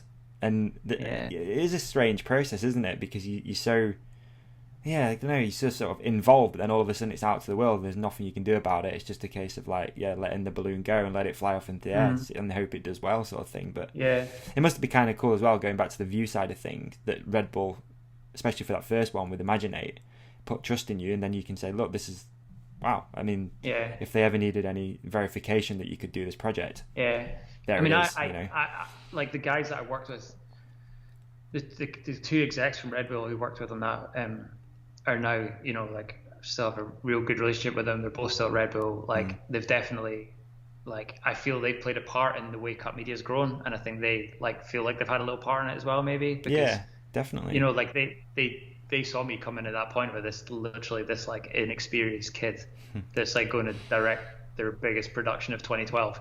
Do you know what I mean? And like they put that faith in me, like as much as Danny, Danny had a huge part in that. Like they put their faith in me to do it, and now, I have a really good relationship with them, and like it's been cool to keep working with them over the years, and on various projects and stuff. So So what happened to the hard drive on Imaginate? Oh, where did you hear that from? Mate, I have inside knowledge on this stuff. Come on. No way. That's amazing. That is amazing. So, what happened to the hard drive? So basically, it wasn't. So it was a backup drive. It was a backup drive. It wasn't like the hard drive. But what happened is, obviously we'd spent like literally 6 months making this film, and then it was pretty much done. It was all ready to go out, and there was this backup hard drive. And obviously we put so much in this thing. There was a lot, like a big production. Red Bull put a lot into it, and like it was this massive thing. And then like we were looking for the backup drive for some reason, and it gone, and we couldn't find. Well, that's what it was. We'd finished at the location. We'd had to be out the location because there was some kind of event happening in the location. Right. So everything on the last day got like shifted out the way to let this event happen.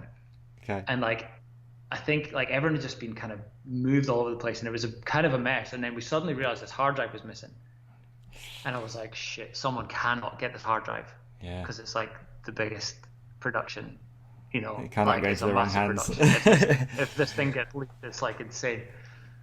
And then it was a proper stress for like a day of like, what has happened to this thing, because this massive events happened in this location, and there's obviously, I think there was a feeling like the hard drive must have been there and it's gone missing. Mm-hmm. And then it was literally found buried under some of the props. Jeez. And it was just like, yeah, there was just a stress of it getting there. It wasn't like we were nearly lost the whole project because it was on another drive, but like, yeah, there was like a day of panic. Who told you that? No, who would it have been? It would have been Dave Mack or Dunk Shaw. I don't think it's either of them. No, I'm curious. No. It's whoever's running your Cut Media Instagram. The Imaginate hard drive? No way. I know, I'm surprised they even knew about that. Yeah, there you go. Wow. Cool. That's cool, man. Awesome story, that. I love it. That's, yeah. Is there anything else that like stands out? Because I love hearing about failures and like things that you've overcome that stands out that have been like, you know, a spanner in the works of Cut Media. Maybe a camera bag as well. A camera what? Camera bag. Camera bag, yeah. Oh, you've got all the stories. Oh man. Well, I've got two. That's them. You've got all the stories. No way. So that was a shoot going up in the Highlands with Hannah Barnes. And we'd been shooting, it'd been sunset, so it was like one of those ones where you're manically running around the beach. Yeah. Like where we'd been filming to get the sunset, and like there'd been stills and like 2 cameras, and we just basically been, and aerials, and we'd just been scrambling around. And we ended up going, oh man, that was brutal.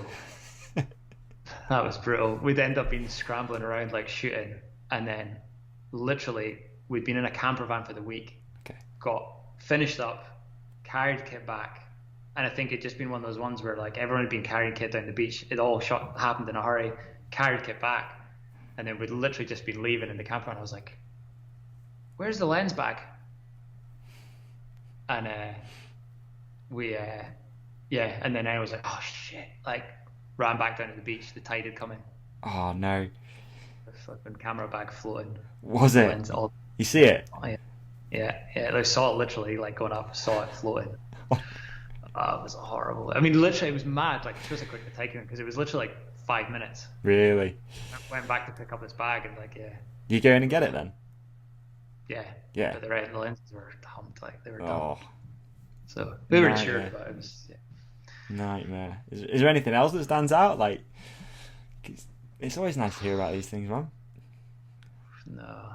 I mean, it's just the nature of some of the places we're filming, really. I guess it happens sometimes, but no. I mean, one of the funny stories, actually, and Jobo could tell you about it, actually, when we did, it was our first project for Santa Cruz, we filmed in the 5010 with Steve Peat up in Torridon.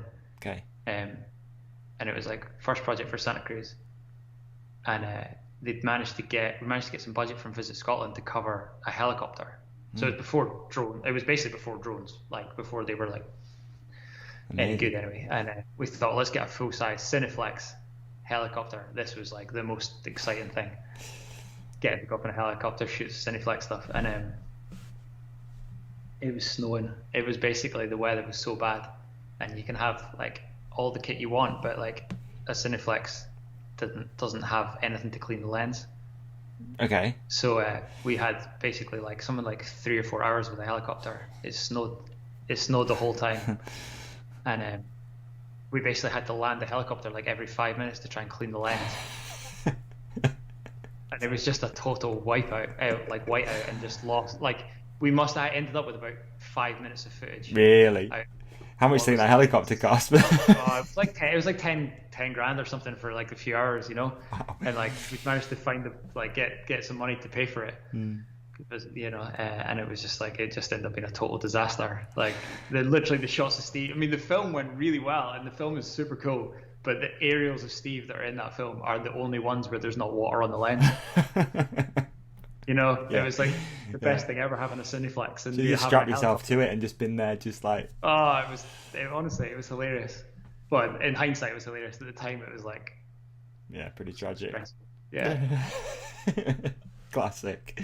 I wanted to sort of go back a little bit. There's a couple of things that I really want to get your opinion on and stuff and hear how things have changed. So you did sports media at uni. Sports marketing, yeah. Sports marketing, sorry. Has that carried through, or like what did a? And I'm just curious, like what sports marketing sort of did? I guess you get a degree. I don't know. I didn't go to uni. I don't know what you get. I have no idea. But I guess you got a degree or something. I forgot. Yeah. So, how's that changed? I'm like really curious to know, like, you know, what a sports marketing degree looked like back then. And obviously, it's, you know, it's chalk and cheese what it is right now. So, yeah, have you carried anything through? I mean, to be fair, I when I went to uni, it was more of a like. I've always kind of, you know, almost like the way I talked about finishing racing. Like I've always just made those sort of decisions kind of on the spot quite a lot of like what to do and just changing the course. So I was 16 and I was in school and I'd just done fifth year, and in Scotland we were doing like 1 year hires or whatever. But anyway, the end of that year, I went to Morzine on holiday, or just to do some, like a bunch of riding over like 2 or 3 weeks.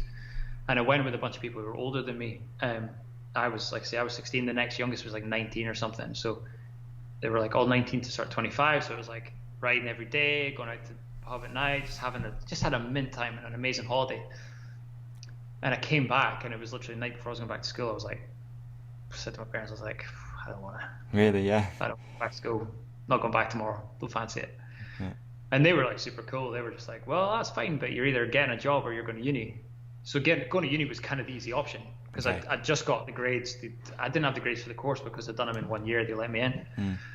So I went to uni, and it was like sports marketing was just something I was into sports. I'd always been into the kind of sponsorship side. So did that, like, and it, you know, I guess it probably did help in the long run a little bit, but I don't know. I'm definitely more of like a life experience person. Yeah. You know, even now, like we get CVs and applications and loads of people like looking for work at Cut Media now, and you know, I'm definitely, I don't know, it probably helped me a bit, but I'm not. Yeah. I don't. So with filming, then you haven't done anything. No, I did. I was all self-taught. All self-taught, yeah. So filming was completely self-taught. I just picked it up, like learned a lot, and then my now brother-in-law at the time, he was my girlfriend's brother, was a guy called Alexis Park, who actually raced loads. So I met him through racing. I met my wife through racing. Right.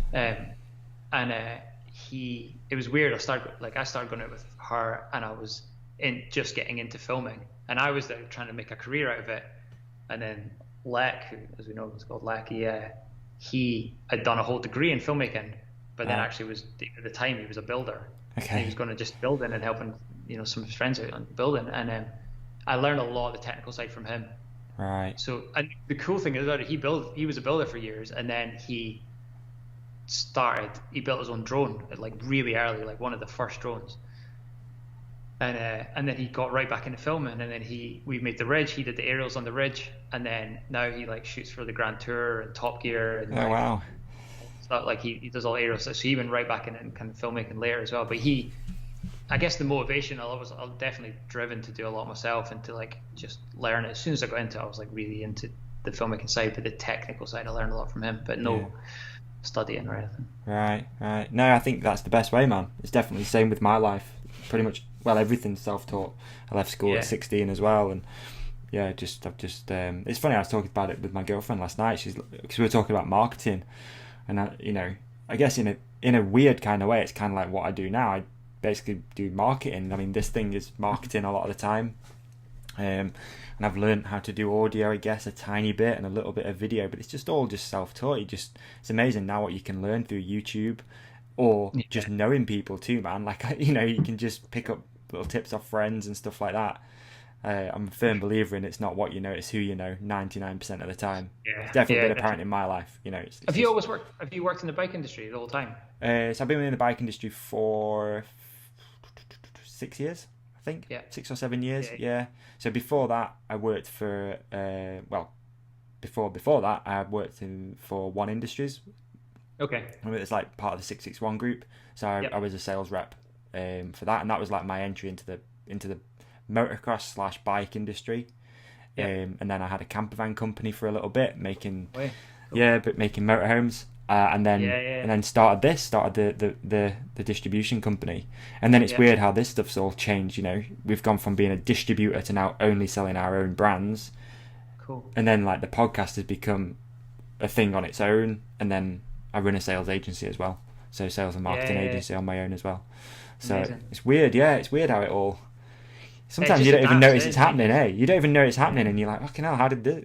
Yeah, I never planned for this to happen. I don't know though. I think like there's a big part of it. It's like seeing, because that's the thing. The way you explain it is like you've just adapted and changed things. Yeah. To what like the environment suited, or what the market's doing, or like, you know what I mean, or just what actually works for you. And I think that's a big part of it. Like it's sort of similar to the journey here, is that we've just always like, you know, even from having the website to then like making content for people to like even, and then now to like kind of making that transition from like filmmaker or filmmaking team to like more creative agency kind of side of it as well. And like, I think it just, I don't know, I think it's a big part is actually just being able to do that and like, and adapt, like you say, and just keep your finger on the pulse and see what is there any other industries that you like keep an eye on for like inspiration and stuff like that.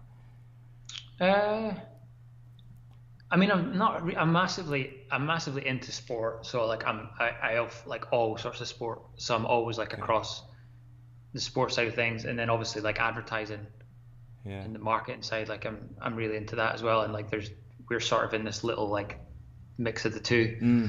But I think that's probably the one thing is that I'm not, for like quite a few years now, I've not got particularly like engrossed in the mountain bike scene. Like I love riding. I love riding more than I ever have, and I love following the racing.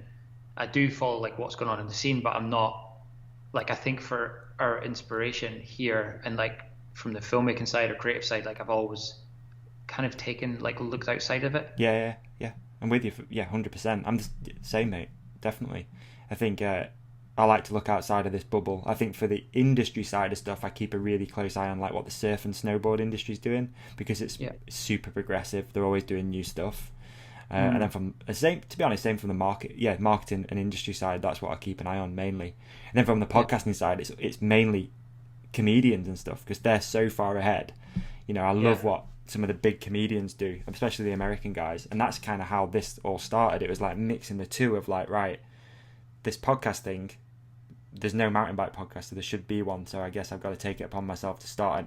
And initially it was an mountain bike industry podcast, and it's obviously it's done a totally different thing now, but also trying to get out of the mountain bike industry as such a little bit and do like more random guests and culture stuff and whatever.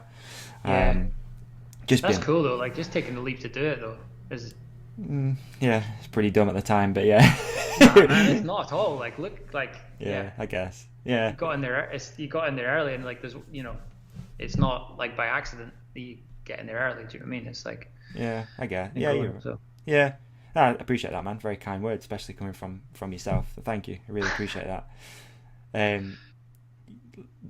We've sort of spoke a little bit about the business and stuff of Cut, and I think it's so interesting like how you've grown and adapted and changed and gone through like all these different turns and stuff. I mean, I want to sort of like quickly mention as well like the company ethos, which is, or I guess the company slogan, which is we are what we make. I was going to carry on then, but that's what it is. We are what, is that right? We are what we make. We are what we make. Yeah, I thought I'd written it down wrong. I thought it was longer. We are what we make. No. So could you just like elaborate a little bit on that and like talk about, you know, why you use that as like a company slogan? I think it's there's kind of various levels of it actually, and like how you interpret it. But I think there's multiple things from I think what we put out as a company is definitely like a reflection on the people here, because you know, we're very like, it's super collaborative kind of like culture here, right? You know, there's 8 members of the team now, isn't there? Is that right? There's 13. Oh wow, okay. There's 13 of us. So like we've kind of just grown over like really slowly over the years, you know. Like it's, you know, when Scott came on just after Imaginate, so that was 2012, and then it's just gradually grown to like 13 of us now. Wow.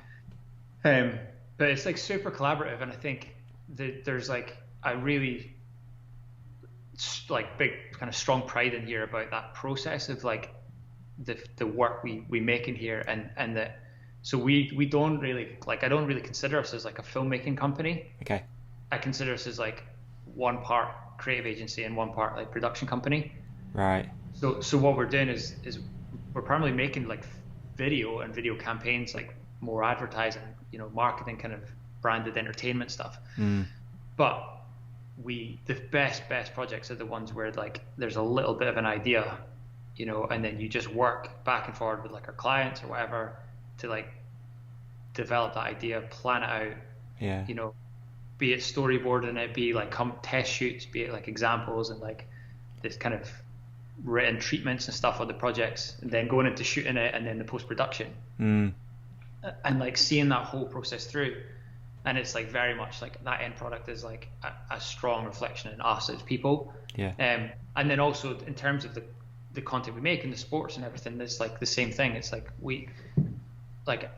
there's, for me, like my favorite thing is that when there's a piece of work that really speaks to like the core audience, and this is the number one thing we try and do all the time, and obviously it's like really prominent in Danny's stuff, is that you get this core audience. So because we know the sports, we know either how to shoot it or how to plan it or how to present it or whatever it's going to be, we understand that it can speak to like a core audience, but we really try and like, I guess, like cast the net wider.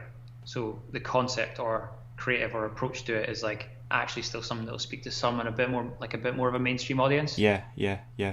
So I think like our understanding of the sports side of things in here is really strong as well. So just that work is basically a reflection of who we are and what we do, and the process from, because there's people in here super strong creatively, and then like the post-production. So there's like amazing conceptual stuff going on, but then ultimately, like if you take something like, say, the Matt Jones Frames of Mind video we did, amazing, which is love like that. Yeah, insanely hard technical post-production, but Gav, who's our post-production guy in here, is like super talented, but that combination of like understanding how to shoot it or understand how to come up with the idea, work with the athletes, mixed with his post-production skills, and like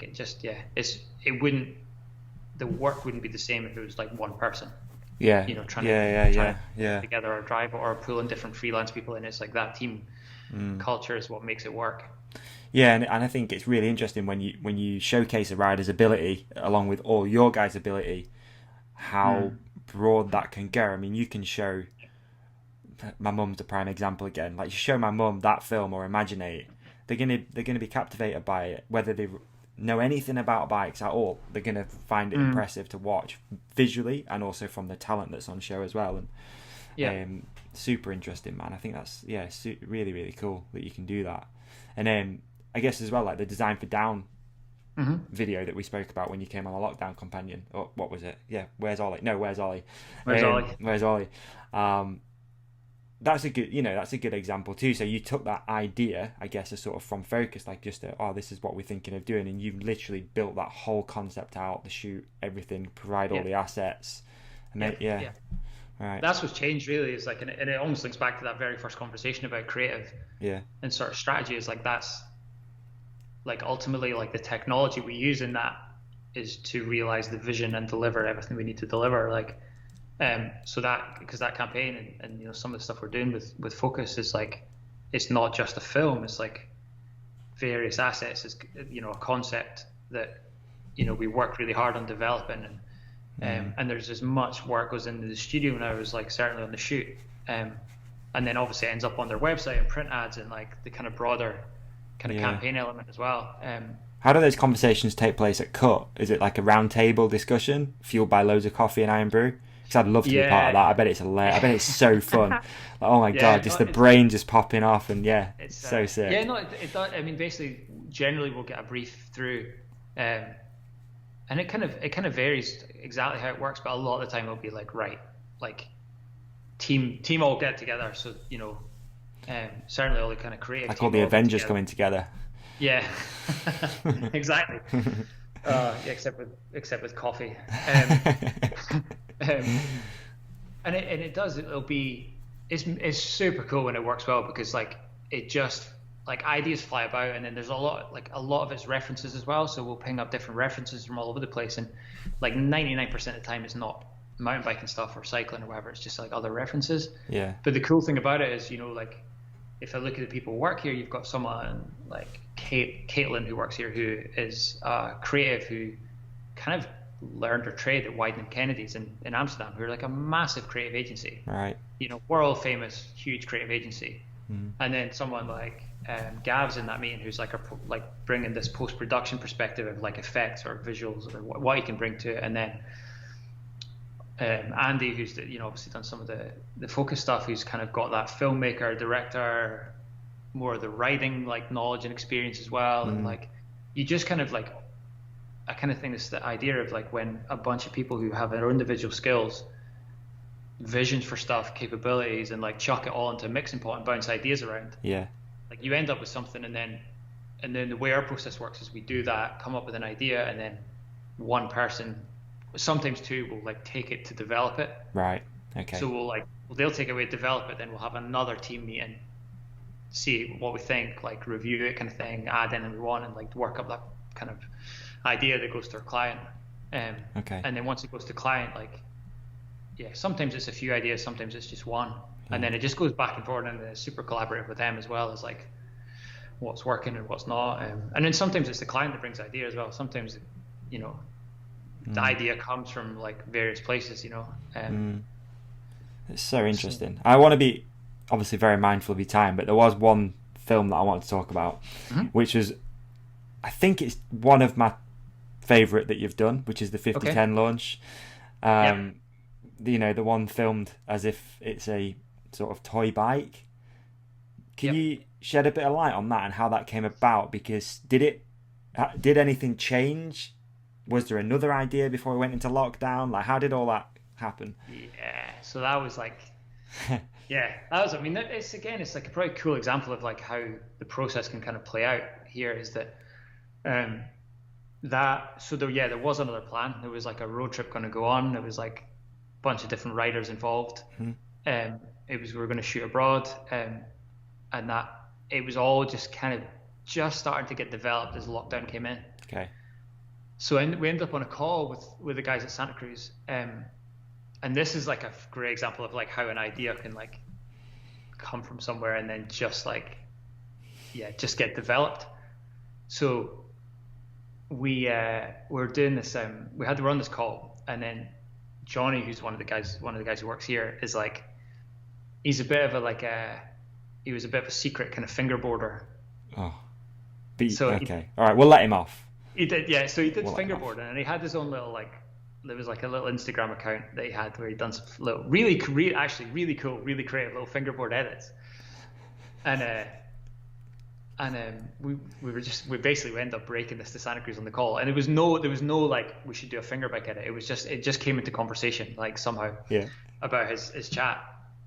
And then there was still, when we were on the call, it was still very much like this focus of doing this road trip, because it wasn't full lockdown. It wasn't like COVID was just becoming like the thing and whatever. So anyway, you're just kind of making conversation at the start. Everyone's like catching up, having a chat, and like somehow Johnny's fingerboarding skills came into the conversation, and we're like bouncing it back and forward. And then had the chat about like what the production's going to be, what's going to happen.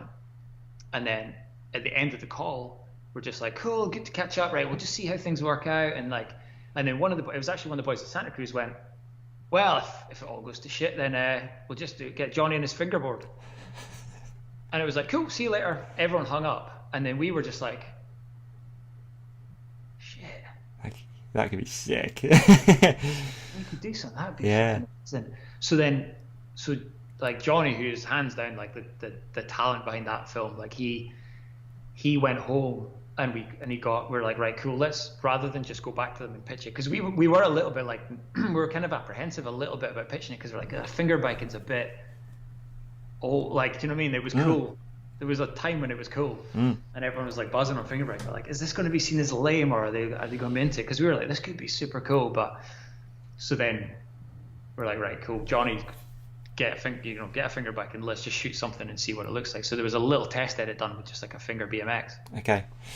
And he went and just shot something like, and yeah, he went and shot something, like we put it together, and it was like, that's pretty cool. That's pretty cool. And then we so rather than like, yeah, so we took that to Santa Cruz and went, well, what do you think? And they were like, cool, just put a logo on it.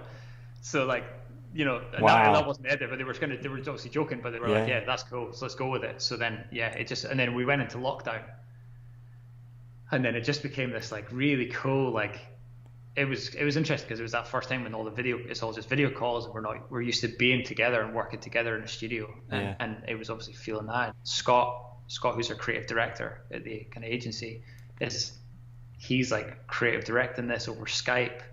Johnny's like helping, like Johnny's like was writing his model making enemies, so he was doing some of the models, where like some of the guys Katie and Lisa are across it kind of pulling it together. We got the guy in Poland who did like the designed the bike.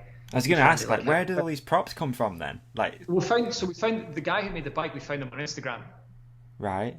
So right. And then sent him the copy of the bike to try and make one, and then just start pulling like all the props together, and like Scott and Johnny started to develop these like the ideas of what each scene was going to be, and obviously the scale was super difficult as well to kind of get right and everything. But it was cool to see it like pull together like everyone remotely, and then like Johnny in his garden.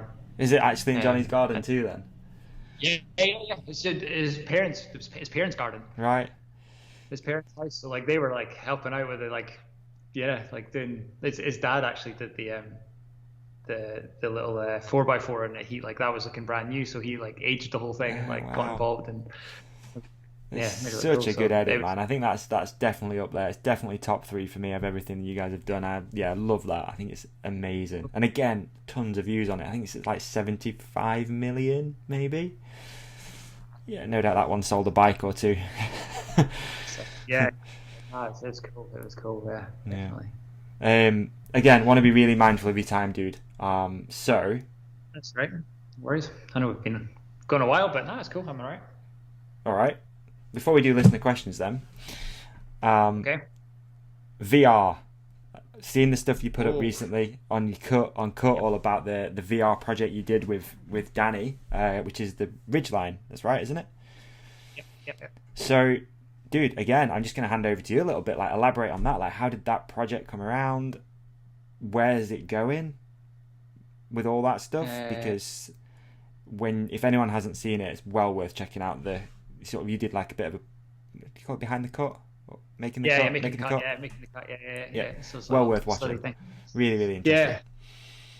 Yeah. So yeah, I think I did a VR experience with some of the guys at Adidas. So we worked with that guys at Adidas quite a bit, and they showed me like one of their VR experiences they had, which was around climbing. And it must have been about 2 or 3 years ago. I was like at a trade show. Kind of hanging out with those guys, and they're like, "Look, come and try this VR experience that we've done around climbing." And it was the first one I've properly done where I was like, yeah, like you climbed up this thing, and then you could like stand on this edge, and it was like the vertigo was like, it was insane. You were like properly in there. Like I've never done it, you see, so I can't relate at all to this. It's wild, eh? Like it's really wild. It's mad, and I was really taken by that, and I was like, oh man, maybe there's like, how could this translate to like riding a bike? And then not long after, I'd sort of pitched it like really loosely to like some of the guys at Santa Cruz. I pitched it really loosely to them, and then they were sort of like, oh, that sounds cool, but like we'll see what happens. And it was just one of those projects that just like kept coming up now and again.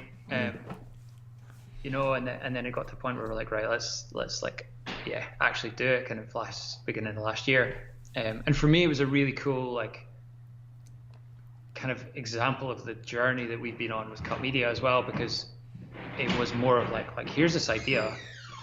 We know, like, the skill set we've got in here, like, we can realize it. Like, we don't need to do the whole thing. We're not going to build the rig. We're not like VR. We don't build VR worlds, but we've got the capability in here to, like, work with different people to make it happen, you know, like, work on that creative idea. So yeah, we just like we kind of worked with this company down in London who'd built like VR environments, and like I say, Gav, who I mentioned before, who's, you know, he's our post-production guy, but he's also our video game guy. Like, he's mad on his video games. So he's got like a lot of like knowledge of that stuff. And me and him basically worked together on the project to like create this environment and like basically we kept taking footage of the ridge and everything we shot on the ridge and examples of it, and then tried to basically build it in like a gaming engine basically. So it's like creating this virtual world, and it was just how do we translate the ridge to a virtual reality environment. So it was such a really interesting process to go through to do it. The combination of like building the bike and the rig, which was like it was like a really interesting process of like, okay, how do you translate this to being on a bike, and how does a bike feel, and like kind of finding that right balance between like what is essentially like almost like an arcade kind of situation of like getting on a bike and taking you on a bit of a ride. Because it's more than VR, surely, because the bike works, the brakes work. Exactly. The brakes work, the gears work, the pedaling moves up and down, left and right. So yeah, like that, just figuring out that whole process about how that can work, and like how to create it versus like a motion platform. We would look at some like mechanical kind of engineering side of things to like create the balance, and obviously having to see what happens, because in VR, like you need to your perspective, like if what happens on your in your vision doesn't match up exactly to how your body moves, it just makes you feel sick. Right. Okay. Right. So like and it's easier obviously when it's just on your feet. So we'd done something we'd set up in here called it's like the plank. What's the name? There's a name of it. Forgotten now. Somebody's like the plank. If you look it up in YouTube, like the plank, VR, and it's basically you go up in an elevator, the doors open. A scaffold bar or something on the floor. And it's like a scaffold bar. So if you get a piece of wood and you can like measure it and set it up. So like Gav set up in our studio that we got the VR goggles, a plank, and then you walk along the plank and it feels, because it moves and you feel like you're on it, and it's proper scary. It's super simple but proper scary. Yeah. So yeah, we just wanted to develop the bike and how that would reflect and like and react, and then it's super complicated, but like it was a really, really cool process to go through, and really interesting from us from that like experiential point of view of like it's not film, it's virtual reality, and it's like an installation. It's not it's not something people like loads of people can just do engage with. Exactly. So what's kind of the barrier, like for us it was we're fortunate this store, big kind of so like a sort of, it's like the best bike shop ever. It really basically opened in Amsterdam, called the Ride Out Store in Amsterdam, which is like a lot of conceptual stuff in it, but like they've had Santa Cruz in there, and it sort of tied in with that. They were like, right, we want to have something like really special to bring people in the door, so we kind of put it in there. They had the big launch of it. Unfortunately, it was during obviously this whole COVID thing, so it was a little bit tricky to have the full launch, but got PT there. And I saw that. Yeah, and we got Danny obviously was involved in the testing of it. We got him went down to London to kind of like test out the rig, and it was it was a cool process to go through and learning loads. And like the VR, it's interesting VR because we're not like suddenly going to become like a VR like studio here doing loads of it, but I think it's definitely got its place, and I think the barrier to it is definitely that like mass participation thing of like. So no one can like have a go on that. You have to go to the bike shop. Is it still there that it will? If you go to Amsterdam, you can get on it. Yeah. Like it's worth a go. You can do it. Do some mushrooms and whatever, and have a go at VR. Exactly. So we get in the way. Win-win. Same time. Yeah. So it was cool. Like it's a really cool process for us to go through, and it's like a good. I'm just all about like, I don't know. I've always just been about like, what's that next thing? What's that next thing? Like I'm very like, I'm always that like. It's interesting to think too, if it will get to a place where you can sit in a living room with your VR headset on, and maybe, say for example, you started live streaming a World Cup. How cool would it be to be able to be on a rider's head and go down that run with them at some point? Yeah. Sick would that be? Yeah. It's interesting. Be able to look around and. I don't know. It's going to be. I'm really curious to which way it goes, because like it's really, really cool to do it, and it's really cool to experience it.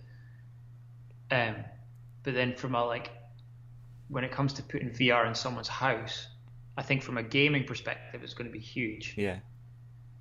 The one restriction with it is when it starts to become like an entertainment point of view, or like watching something like TV or whatever. Then it's like it's so unsocial That's very true. Do you know what I mean? Yeah, dude. That's like everything that's And wrong with the also- world, isn't it? Has been staring at a screen. Basically, is what you're gonna do. Yeah, yeah, with Yeah, headphones exactly. on, detached from So I think actual it's- reality.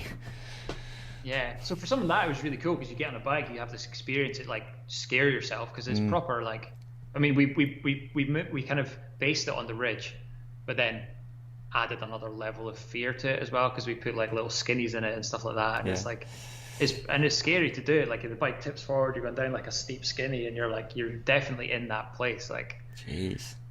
um, Again, it's interesting to think if at some point people will be on their like Zwift machine at home with VR headset on, riding along a virtual road, and for sure, I guess that's the way. that's- I mean, that's where it's going. Like, yeah, for sure, Zwift especially, like that stuff must be definitely going to go that direction. on the radar for him. Yeah, interesting, man. If you could do more of that in the future, for sure. It's just, I guess it's one of those things as well that not many people know where it's going and how it's going to materialize. But Yeah, that's cool though. That's a good thing. Yeah, exactly. Yeah, exactly. I know ages ago they were talking about it on a podcast about being able to sit at home and like watch a podcast in virtual reality and be able to look around a studio and stuff like that. I can sort of see that it'd be cool, but like you said, it's you're detached. You're very detached with that. I don't know if that's a good thing or a bad thing at the moment. I don't know. I guess time will tell. Yeah, exactly. I think it's definitely got a place. It's just, it'll be interesting to also just that whole thing of like goggles and also the big difference, like audio is a huge thing of it as well. So like if you take part in that experience without the headphones on, you don't quite feel part of it, and then as soon as you put the headphones on, you're like properly immersed in that world. So yeah. But then you take that and you're like, well, I can't imagine sitting on a bus and not like, you're just basically, you have no awareness of what's happening around you, so you kind of wouldn't want to do it. You know? Yeah. So it's like got a place, I think, and like I say, gaming, I think it's going to be massive.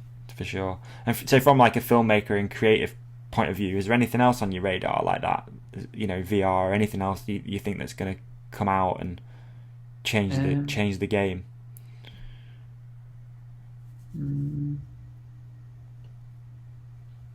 Not massively, I think one of for me, like one of those, like it kind of goes back to that conversation right in the start, is like one of the things of like that technology is almost plateauing a little bit on the filmmaking side, so it's more accessible, there's less barrier to entry, and I think it's now becoming about like actually just having like really good ideas and executing them well, and I think, and then also the way they get distributed, because there's just content everywhere. So I think that like, quite often I really like to think creatively about like the platform and the way it's gone out as much as what the idea is, because there's definitely stuff to work with there. Is like you're looking at different formats of YouTube and stories and like even TikTok now, and like long form's getting better, like long form's getting way more popular again, and like I'm really into the kind of short documentary stuff because people are actually watching online for longer now again. Like you said, we've gone through that transition of like the 15-second Instagram thing, and now people are, again, like with podcasts and stuff, people are happy to sit and watch a 3-hour podcast. It's becoming more, I wouldn't say accepted, but it's becoming more the norm that people do that. They don't watch TV. A lot of people don't watch TV that often. They just sit and watch podcasts. I do. I barely watch TV. So yeah, it is interesting to see how that's all going. I don't know. Yeah. Time will tell. Again, time will tell on that stuff, won't it? It's just interesting to think about it, how it's going, And you said about like short documentaries. I know you've done one recently, which I'll be honest, I haven't seen it yet. About Watch It did. Yeah, the mental health. Well, I don't mean that it's like our work's amazing. No, for sure. It's been on my radar for a while. Yeah, it's a guy called Graham O'Brien who's like a legendary Scottish cyclist, but he was, if you were like, you need to be like a certain age to remember it, but like he was really famous because he basically broke the world record on the velodrome on a bike that he built himself. Wow. And it literally had washing machine parts in it like that, so he was sort of known as like this washing machine bike. But he broke the world record, and then he basically innovated this position, and they banned him, or they banned this position. He had to innovate and do another one, but he also lived through a time where it was like doping was rife as well. Right. And he's super open about a lot of mental health issues he had, and like the kind of impact some of that stuff in his career had on him. And it's like the documentary is like it's quite like really simple kind of don't know, just the way we've shot it and everything, because his story is just he's an incredible character and amazing kind of personality, and his story is really powerful as well. So yeah, okay, I'll throw a link in the show description for anyone who hasn't seen it. Yeah, go for it. It'll be in the show description if you want to watch that. And again, I know you've got one coming out with Rab Wardell, and a few others. I think Rab's coming on the podcast pretty soon, so that'll be cool. We're going to follow up the mini documentary with the podcast and stuff, so that'll be cool. Awesome, man. Again, there's so many things. Like, I feel like we should do like a 10-parter. You know, there's so many questions, and again, like, no doubt, you know, there's things that people wanted to know about a certain project with Danny and all that stuff. But yeah, I want to be mindful of your time, and it'd be cool, obviously, to do this again in the not too distant future. I know. I mean, have you got anything going on? Like, is there a podcast in the works or anything like that? Yes, not as quickly as we've kind of planned. There's loads of stuff. There's actually some really cool stuff on the go. We've kind of been using like this whole, like I've definitely used this whole time recently to kind of, I don't know, just make some new plans, because it's been like, on the one hand, it's been like a tough year, and like, you know, especially for us work-wise, normally be traveling all over and stuff like that. But I've tried to be like pretty positive and use the time to make some kind of new plans and new ideas, and I don't know, that kind of like. I think it has forced creativity, man. It's forced it, especially when you're at home so much. And I know, again, on your LinkedIn, come full circle, beautiful. Like, you know, that you posted, you've been listening to other, you know, some podcasts. Have you got any like recommendations? Like, what have you been listening to that people should be checking out?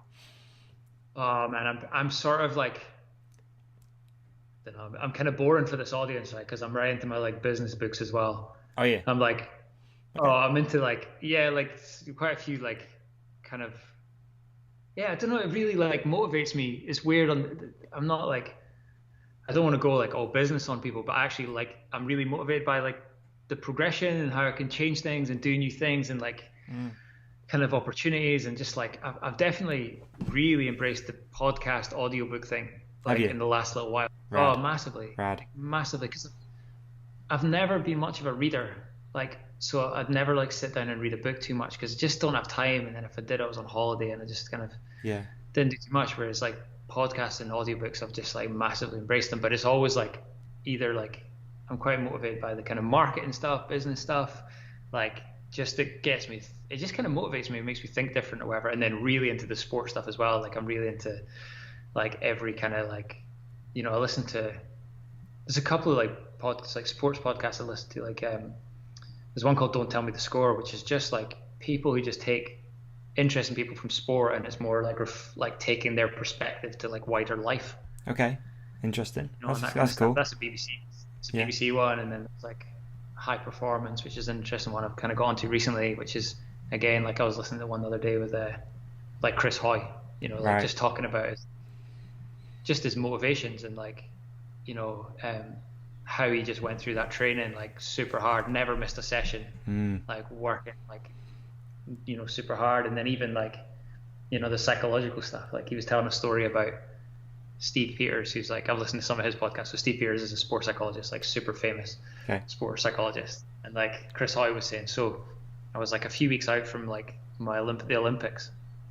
I think it was like the kilo, and Steve Peters sat down and he was a bit like, what does he want? And he's like, what's gonna happen if the person right in front of you breaks the world record before you go and you're in the Olympics? Yeah. You know, and he's talking about like how you have to frame that in your head, and like, wow, that's interesting. And like, you know, and how that affects your like kind of performance side, and like, I'm massively into that kind of stuff. Tough not to be motivated by that, man. And I think on a you know, a bit of a, I say, deeper level, but like for me, podcasts have totally changed my life, man. Like I wouldn't have started this if it wasn't for podcasts. I wouldn't have done I wouldn't have started my sales agency if it wasn't for podcasts. There's so many like little business decisions I've made through listening to podcasts. And like you say, you just get those little ideas, and you're like, I can adapt that, or I can change it to be relevant to me and my life, and not just the business, just life in general, dude. Like podcasts have opened me up to being in the cold, which has changed my life. Like being in the cold and getting over those little mental hurdles. You know, the way I eat, everything. I say everything. Most things have come from influential and inspirational people through podcasts. I consume so many podcasts every day. I've just done my first audiobook. Really? Which was a battle, man. Yeah, I really. Amazing. So we did it. I've got a series with Matt McDuff called Getting Booked, where we amazing name, where we basically like talk about books. So he sets a book, and then the next month I'll set a book. So the last one we did was called Mind Hacking, and he suggested that I did it as an audiobook because it's got a meditation course attached to it. So you listen to the book every day, and then you do the meditation, which sort of coincides with it. And I really struggled with it though at first, because what I love about books is sitting down in a quiet space with a coffee or a cup of tea or whatever, and just being quiet and reading. So I tried to do the same thing with the audiobook, which sounds crazy to say it, but I tried to like sit in a quiet room and just listen, and I found it really difficult because I'd just end up like picking my phone up, because your phone's there because you listen to an audiobook.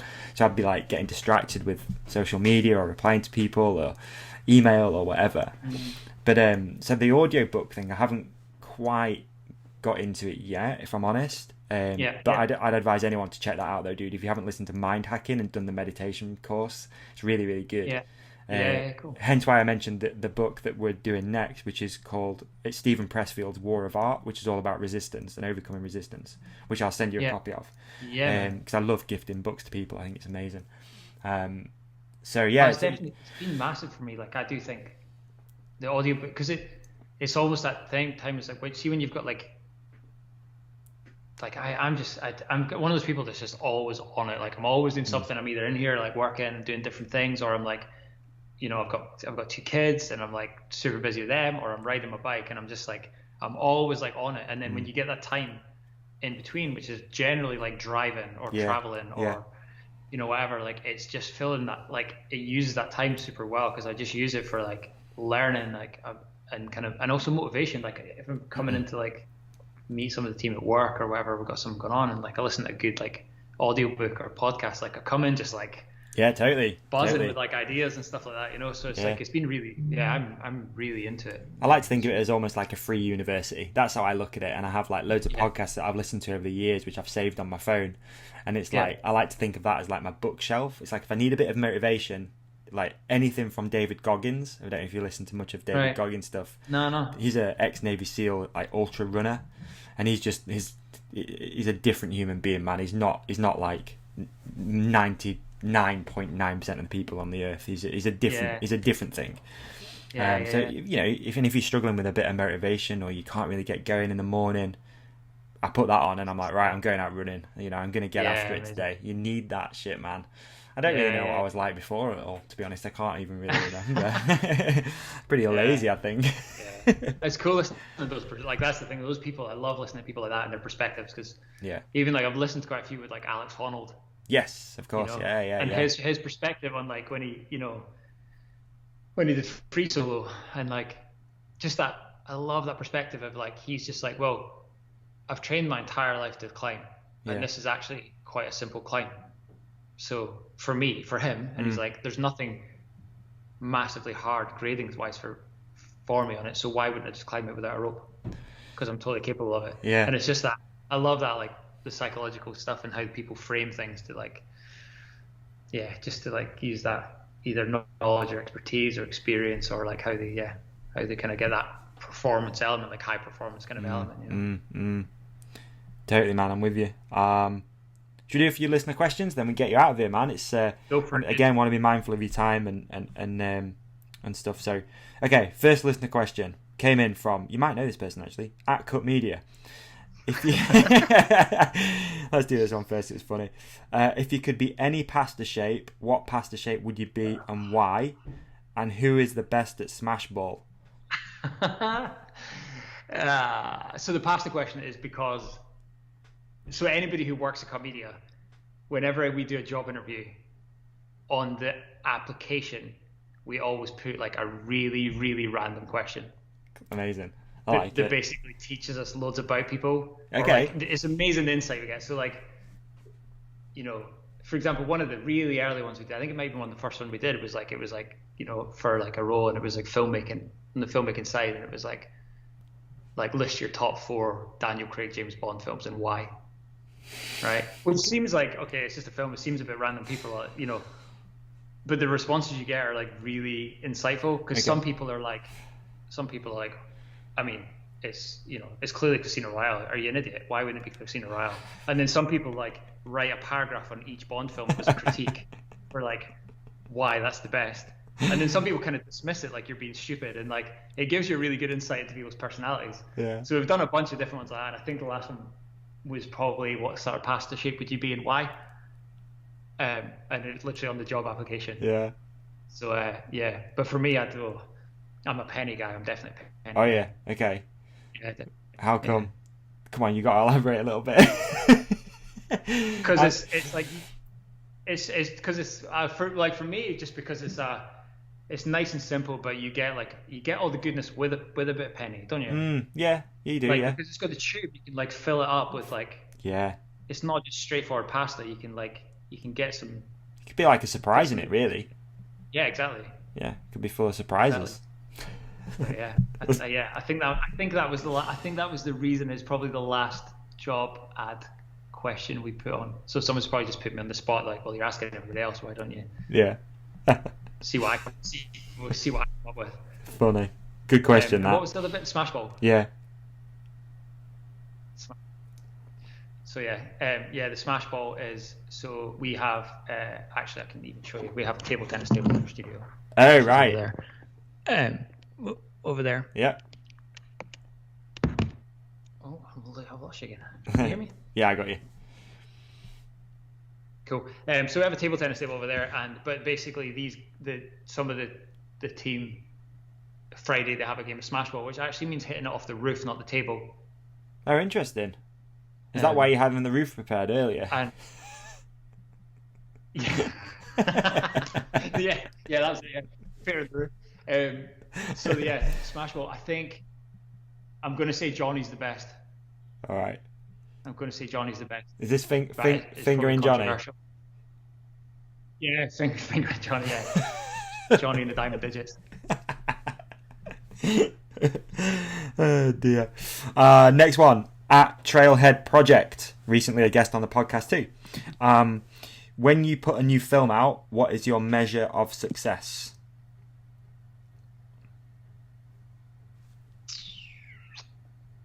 Oh, it depends on the film. Like, I mean, obviously, like for us, it a lot of the time these days, like you wanted to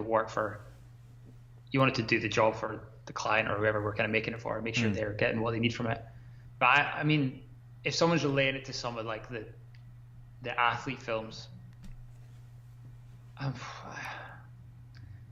sort of like engage my success with it before it goes out. I'm sort of like, I do care. Like, don't get me wrong, I do care. You can't say you don't care about what people say about it. Like, because I'd be lying if I said I didn't care about people responding to it. Yeah. But as long as, I think if someone was like, that's a load of shit, I would be gutted about it. But then, as long as it does okay, I certainly don't judge.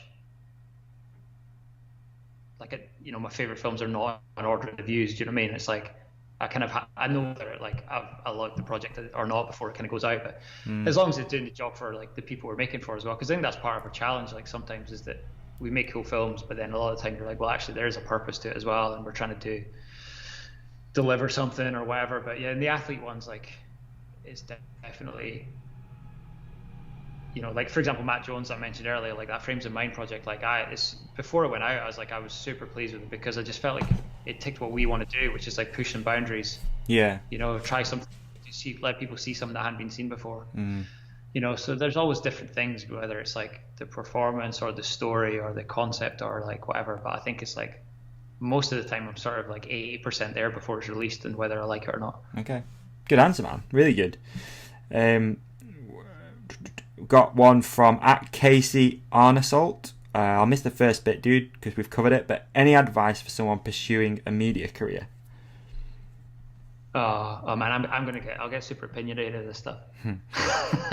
So we get tons and tons of CVs. Like at Cut Media, we get sent so much stuff, and like for somebody like us, just because like there's no harm in having a degree. Like having a degree is cool. Like you work hard, it shows you've got some knowledge. But there's like a lot of people with degrees. So like think about how you're going to set yourself apart. Okay. And think about, for us, it's like we get a lot of CVs where it's like people are like, oh, I worked as like a production assistant here, or I was like a runner on this set, or I was a camera assistant, or whatever. Or like, I just want to see what you've made. Okay. Yeah. You know, Yeah. like set yourself apart, so make it sure people can, like, you stand out from, like, if I've got 10 emails a day with CVs. Wow, that like, many, really? Loads. We get sent them all the time, dude. Like all the time, and it's like hard because I remember being in, you know that story earlier with Chain Reaction, when you're that like young, hungry kind of situation, if you're trying to like make yourself a career, you want to do something, you want to work with someone or on something or whatever, and like I remember being there, and like it sucks when people don't get back to you. Yeah, like it totally. really sucks, and you take it badly. But like we get so many, and loads of them are like here, I've got this film degree, I really want to work in the industry, like check out here's my CV, and I'm like, just think about how if someone's getting all those emails, like how do you step, like, be us, or you're like emailing someone else you want to work with, even as an athlete, you might be emailing an athlete, go like, oh, I really want to film with you. Like, how do you set yourself apart, and how do you make yourself different, and then show something you've done. Don't tell something, tell about what you've done, just show us. Yeah, that's good. Again, I think and I know this question was for you, but again, we get so many things through almost every day, similar, like about sponsorship and stuff like that, and you almost just want to say, like, it's a little bit different with sponsorship, I feel like, because we'll find you. Like, if we're looking for athletes, like if you're doing stuff, like you just said, if you're making content, if you're putting good shit out there, the right brands will find you. If you're looking for a filmmaker, that person will be on your radar because you're in that scene. Like, you're just going to see them, you're going to see what they're up to, you're going to want to work with them, you're going to want to collaborate with them. So yeah, just to sort of double down on what you said, I totally agree, but just do the work, and the rest just follows. It really does. And and like, it's like I said earlier, be persistent as well. Yeah. Like, I'm going to regret that because I have loads of people phones hammering. But like, but it also is that, like, some of the time when like somebody emails you about something or phones you about, like, I've said to a couple of guys, because we've had a few people come and done almost like work experience, or young filmmakers who are super talented and really good, and like they'll email you and you're like in the middle of something, or you've got like tons of them or whatever, and then you just like, it's like, don't worry about chasing me, like I don't mind, like, because it shows hunger if you're being persistent as well. People, so. Totally, man, totally, I'm with you. Yeah, definitely. Let me just find another couple for you, if that's okay. This is interesting. At Finn.wolf, do you find your music then shoot, or shoot then find your music? I wish I found the music and then shot every time. If we find some of my favorite projects are the ones where we've had the track before we've shot. So in fact, if you take a Danny's films, which are the ones everyone can relate to a lot, Industrial Revolutions, like I remember Danny riding on top of those trains as we had the music playing from the van. Really? Like we had the track. Wow. The Ridge, we had the track for the Ridge as well. Okay. I love it when you have that, but it's like, it's tricky. Sometimes you do, sometimes you don't, and like, I mean, sometimes the project obviously develops as well. You can have a track in mind and you shoot it, and then you drop it on the timeline, and it's like, it's not what you thought, or it's not really working. But it works both ways. But it is really cool if you've got a really strong track and a really strong vision for the film, and you're going into the shoot, like, with that, like, as much as possible, we love to go into shoots now. Like, that's the big thing with this change with cut media, is like we go into a shoot now knowing exactly what we're going to come out with. Pretty much, like, it's nice to get little pickups, and you've got the flexibility to do other little things that spontaneously happen. But we're pretty dialed on, the vision for the film beforehand. So what sort of music you're into personally? What's your vibe? Oh, I'm pretty mixed. I like I am a big hip hop guy. Oh yeah, but like old school. Oh, like old school hip hop, like, rad. Just like, I don't know, Gangstar, Jurassic 5, like, even a bit like, I don't know, a bit of old school Nas, or like, I don't know, I like a lot of that stuff. So, and then, a bit of kind of rock, is like, quite like a lot of acoustic rock. I'm from the 90s, so I'm definitely, as Danny MacAskill will definitely tell you, we like a bit of 90s throwback. A bit of cock rock. Some Bon Jovi. But like also some horrific 90s like dance music. Okay. My uncle was in a band in the 90s who were pretty, like, did well in the charts and stuff as well. So we're definitely I'm definitely like a bit of like 90s like cheesy dance music as well. Amazing. Amazing. Last one. Good question too. From Papa John S4P. Don't know if you know Papa John, but he's the guy who has the trails down south. Ollie Wilkins always rides out. Yeah. Which rider would you give your right arm to shoot a video with, and what would be the location?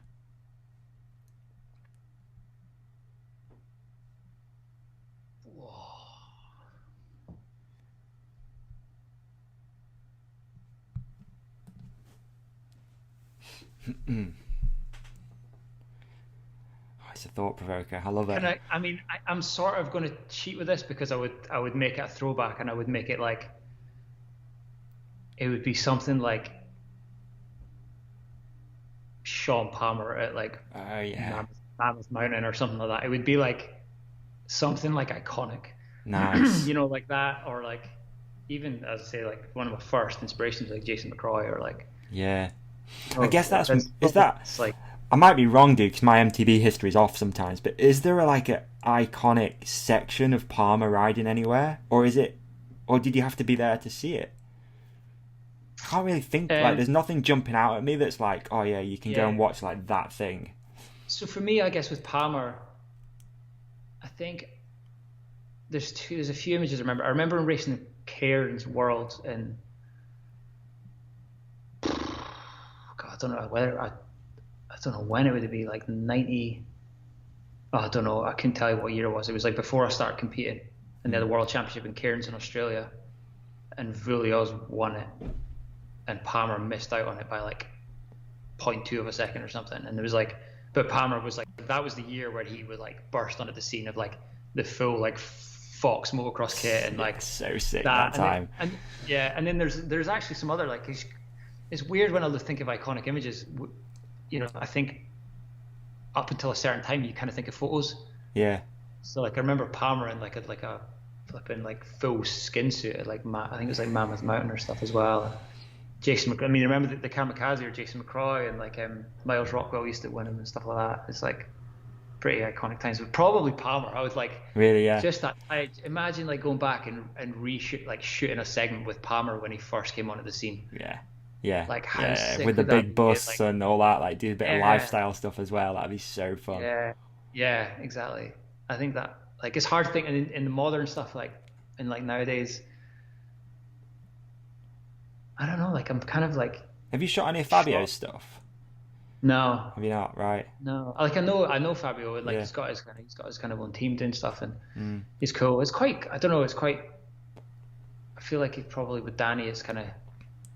Fabio's, he's a different kind of rider. He's probably more of an all-round rider, like some of the downhill stuff and whatever he's doing that Danny doesn't, but they're similar. I've not shot with Danny Hart for a long time. He's a rad rider to like watch, you know. Yeah. Classics and the Sam Hill stuff, but nowadays I'm like, I don't know. That's cool. It's good answer, man. I think throwing it back is the super sick. Yeah. Wow. Yeah. If you had a time machine, that's where you go. Yeah, yeah.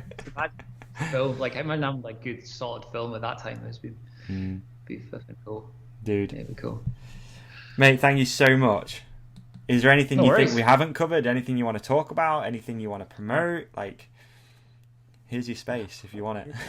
No, I'm good, man. I'm good. No, it's been a pleasure. It's been a pleasure. I'm glad we finally got around to doing this, dude, and sitting and chatting, and looking forward to seeing what other stuff's coming out of cut, you know, in the coming future. Is there anything like on the horizon you can talk about? A little teaser you can give, or anything like that? We've got some cool. I'm always that thing about what we're doing. I mean, like we've got a really cool project. I think it's not 100% across the line, but a really cool project next year. Potentially, I can't even talk about it. Cool, man. Don't even drop yourself in it. You never know. You never know. I mean, we've got some cool. I've got some other stuff with Santa Cruz going on, which is cool. Focus, obviously the project for Wahoo and Rab and stuff, and you know Santa Cruz are involved in that as well. And some really, we're doing a big project just now as well, like a load of different athletes from multi-sport kind of stuff as well, which is pretty tough times to shoot that right now. But we're kind of like mixing up. We're steering the whole concept of it, and then we're using a few other kind of guys around Europe who are shooting it all. So Awesome. cool I'm stuff looking going on. forward to seeing some stuff, dude, for sure. And honestly, thank you so much. If anyone hasn't already, it's at Cut Media on Instagram, cutmedia.com. If you want to treat yourself to a nice expensive film, then hit up Cut Media. They got you back. It's kind of hard to manage. It's just sort of like, quantify any deliverables on this one, unfortunately. But thank you again, man. Really, really appreciate you coming on and doing this. And awesome to finally sit and have a longer chat. Yeah, man. Than the Where's Ollie episode. So thank you. And we'll catch up again soon. No doubt I'll have to do a part 2 pretty soon, because I think there's loads of stuff that we didn't cover, but we probably should have. But yeah, man. No worries. Good that's to chat. life. Yeah, man. Thank you. Hang there.